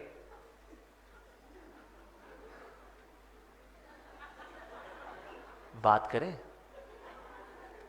कहते बेटा जी, जी हरे कृष्णा माता जी, हरे कृष्णा बेटा, हम देखते हैं आप रेगुलरली आते हो मंदिर, जी माता जी। तो घर में कौन कौन है आपके? घर में मेरे मम्मी पापा हैं और मेरे हस्बैंड हैं। अच्छा हस्बैंड है, बस ठीक है ठीक है ठीक है, आगे क्या ही बात करें। तो ये कौन सा गुण है, रजोगुण। मंदिर आते हैं वो लोग, हरे कृष्णा भी करते हैं, लेकिन मैट्रिमोनियल पर्पस से आते हैं।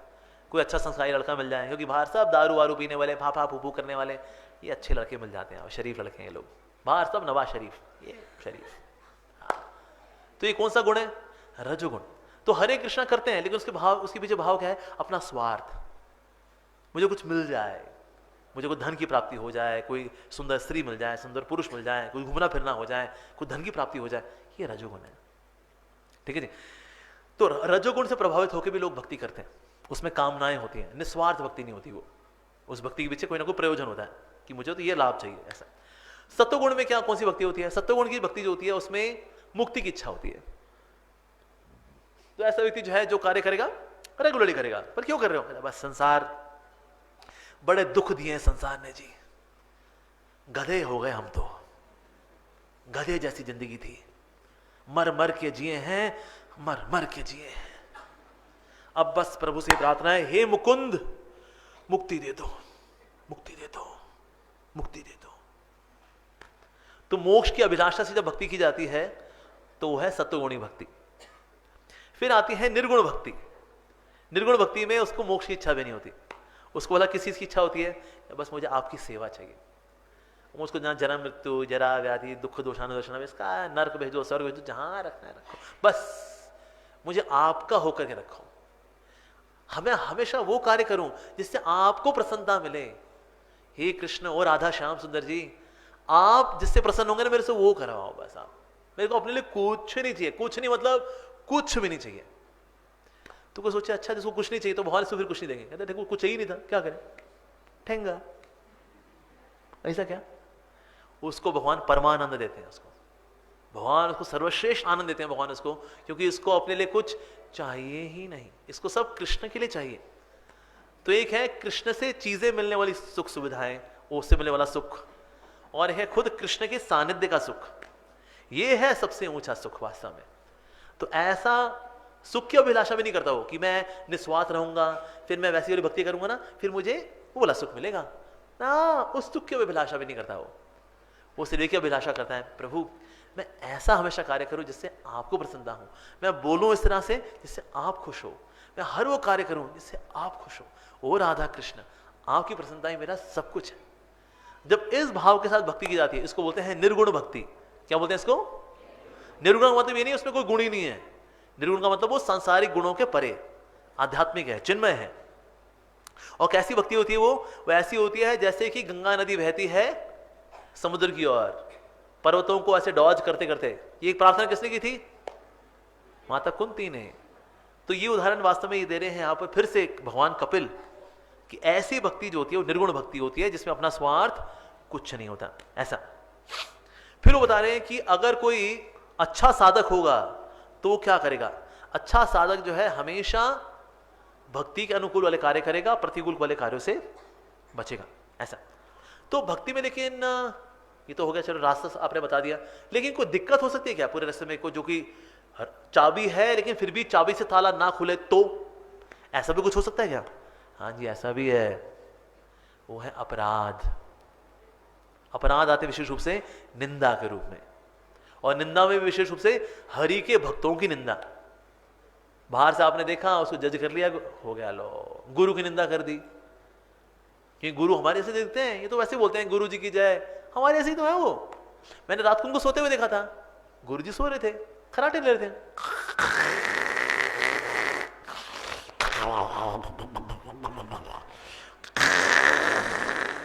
मैंने देखा गुरु जी को सोते हुए, मैं भी खराटे मारता हूं, वो भी खराटे मारते हैं।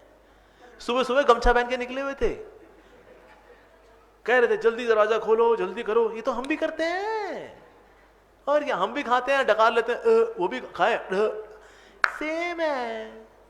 मैं और गुरुजी सेम है, सेम सेम है, सेम सेम सेम सेम, हमारी हरकतें सेम सेम सेम।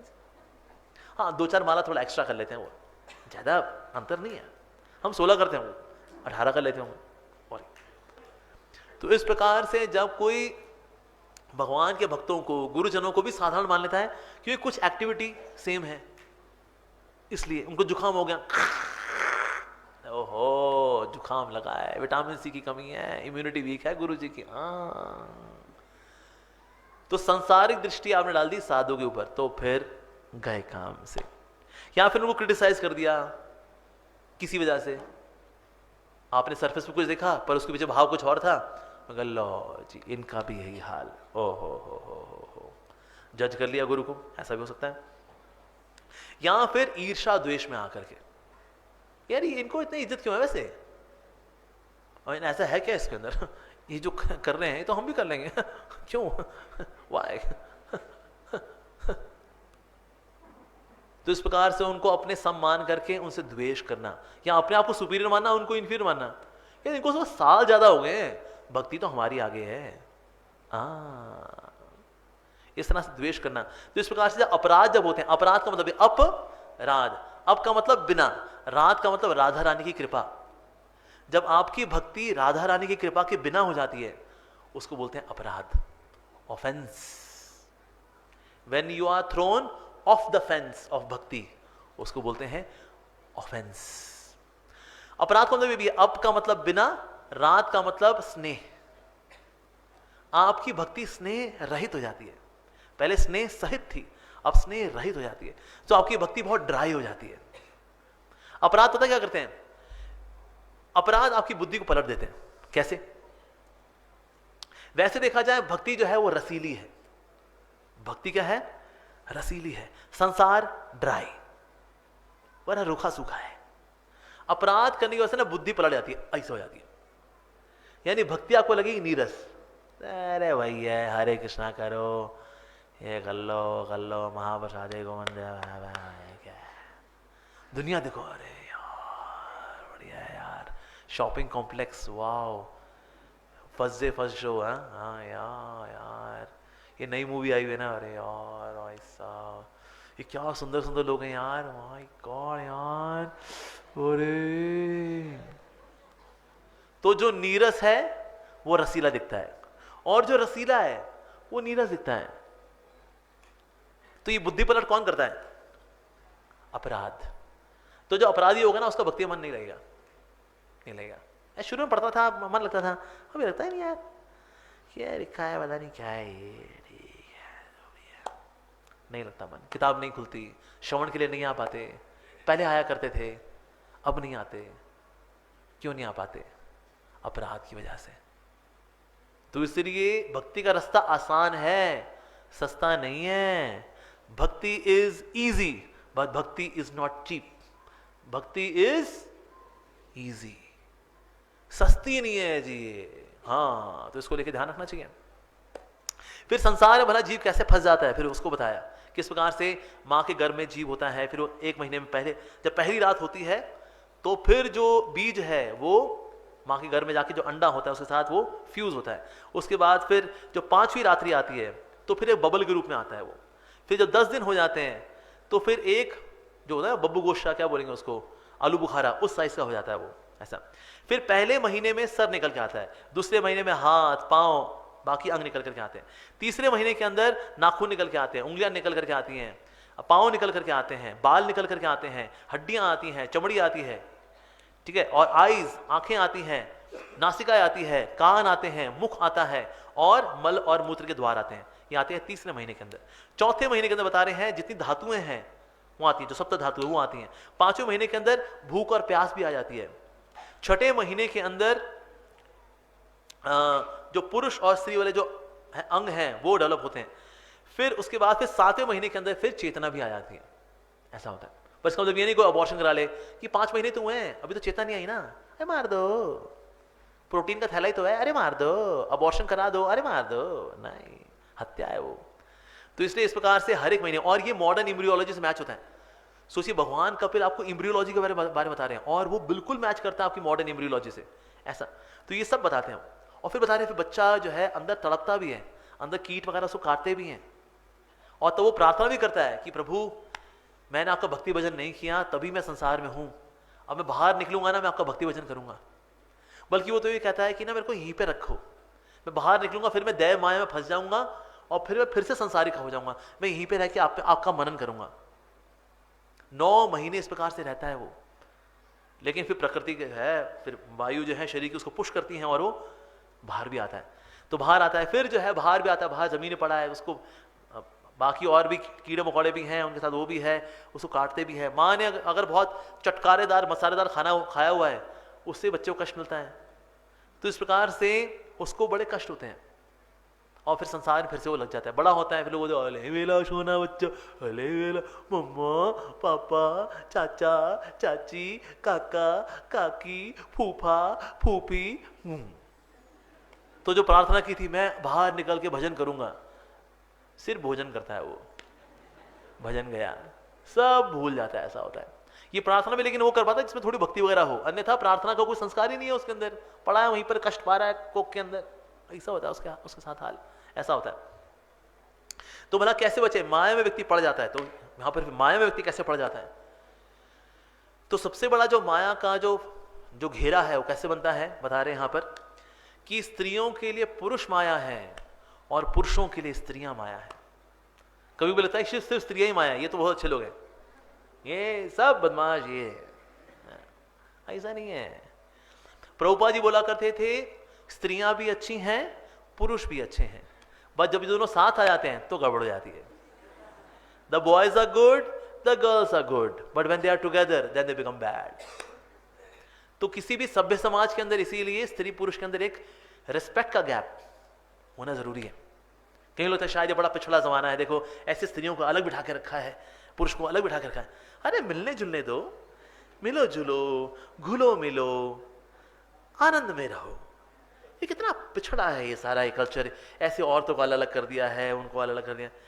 बैठो साथ साथ में बैठो, थोड़ा घुटना लड़ेगा एक दूसरे के साथ, ऐसे ऐसे ऐसे करके, अच्छा है, नहीं ऐसा होना चाहिए, नहीं। तो स्त्री पुरुष के बीच में जो आकर्षण है ये होता है किसकी वजह से, रजोगुण की वजह से। ये कोई प्यार व्यार कुछ नहीं होता, कुछ प्यार व्यार नहीं होता। ये सारा खेल किसका है, पैकेजिंग का। जिसकी पैकेजिंग अच्छी, वाह सच अ नाइस गाय, पर क्या है पैकेजिंग, पैकेजिंग खराब, प्यार खत्म। मान लो को छपा करके एसिड दे दे चेहरे पे और लड़की आए अब एसिड वाले चेहरे, मेरा कल ऐसा हो गया, प्यार तो करते हो ना, कहते अरे ये क्या हो गया तेरे को भाई। क्या लड़की मान लो फ्रेश बियर्ड निकला है उसकी दाढ़ी निकला है, ना दाढ़ी मूछ निकला है, लड़का प्यार करे लड़की से, क्या तू तो बकरी हो गई रे। तो स्त्री पुरुष का जो आकर्षण है ये सबसे बड़ा माया जाल है वास्तव में। इसलिए अगर आकर्षण है तो व्यक्ति गृहस्थ जीवन में एक के साथ सुखी रहे, बाकी सबको माता जी बोले, जरूरी है। लेकिन ये नहीं कभी यहाँ कहीं वहां, कभी इसको लाइन मारा, कभी इसको स्क्वायर मारा, कभी हाइपर बोला, कभी पैरा बोला ना। इससे वैदिक कल्चर है अपनी पत्नी के अलावा बाकी सभी स्त्रियों को माता जी बोलना चाहिए। इवन बहन जी इज ऑल्सो सेकेंड क्लास। और जी बहन जी कैसे हो बहन जी, और बहन जी सेकेंड क्लास, फर्स्ट क्लास माता जी। भले को बुरा मान जाए, आप ऐसे कैसे माता जी बोल सकते हैं, क्या मैं सुंदर नहीं हूं क्या, माता जी बोल रहे हैं। जैसे अर्जुन गए थे ना, उर्वशी को देखा स्वर्ग में, उनको बोल दिया माता जी हरे कृष्णा, बुरा मान गई वो, मैं तो उर्वशी हूं, मैं माता जी बोलिए मेरे को। लेकिन यही कल्चर है, it's a culture of respect, क्योंकि सबसे ऊंची जो रिस्पेक्ट है स्त्री के लिए वो क्या है, माता के रूप में। बहन पत्नी इत्यादि वो भी अच्छा है रोल, लेकिन सबसे ज्यादा ऊंचा रोल जो पूजनीय रोल है स्त्री का वो है माता जी। तो इस प्रकार से स्त्री और पुरुष के बीच में एक रिस्पेक्ट का डिस्टेंस होना जरूरी है। अगर वो नहीं होगा तो व्यक्ति ज्ञान प्राप्त नहीं कर सकता, भक्ति नहीं कर पाएगा वो, क्योंकि आकर्षण ही उसकी बुद्धि को खा जाएंगे। ऐसा तो अगर कोई ब्रह्मचारी रहे तो बहुत ही अच्छा है, बेस्ट। लेकिन ब्रह्मचारी नहीं रह सकते कि इच्छाएं बहुत प्रबल है, वही ये संस्कार बड़ा दिमाग खराब करते हैं हमारा, तो विवाह कर करके अपना शांत रहो गृहस्थ जीवन के अंदर, दोनों भक्ति भजन करो, दैट्स फाइन। लेकिन यहाँ वहाँ इसको देखना उसको देखना, ना ना ना ना। तो बता रहे हैं वास्तव में बड़े बड़े राजा लोग भी इसके वशीभूत हो जाते हैं।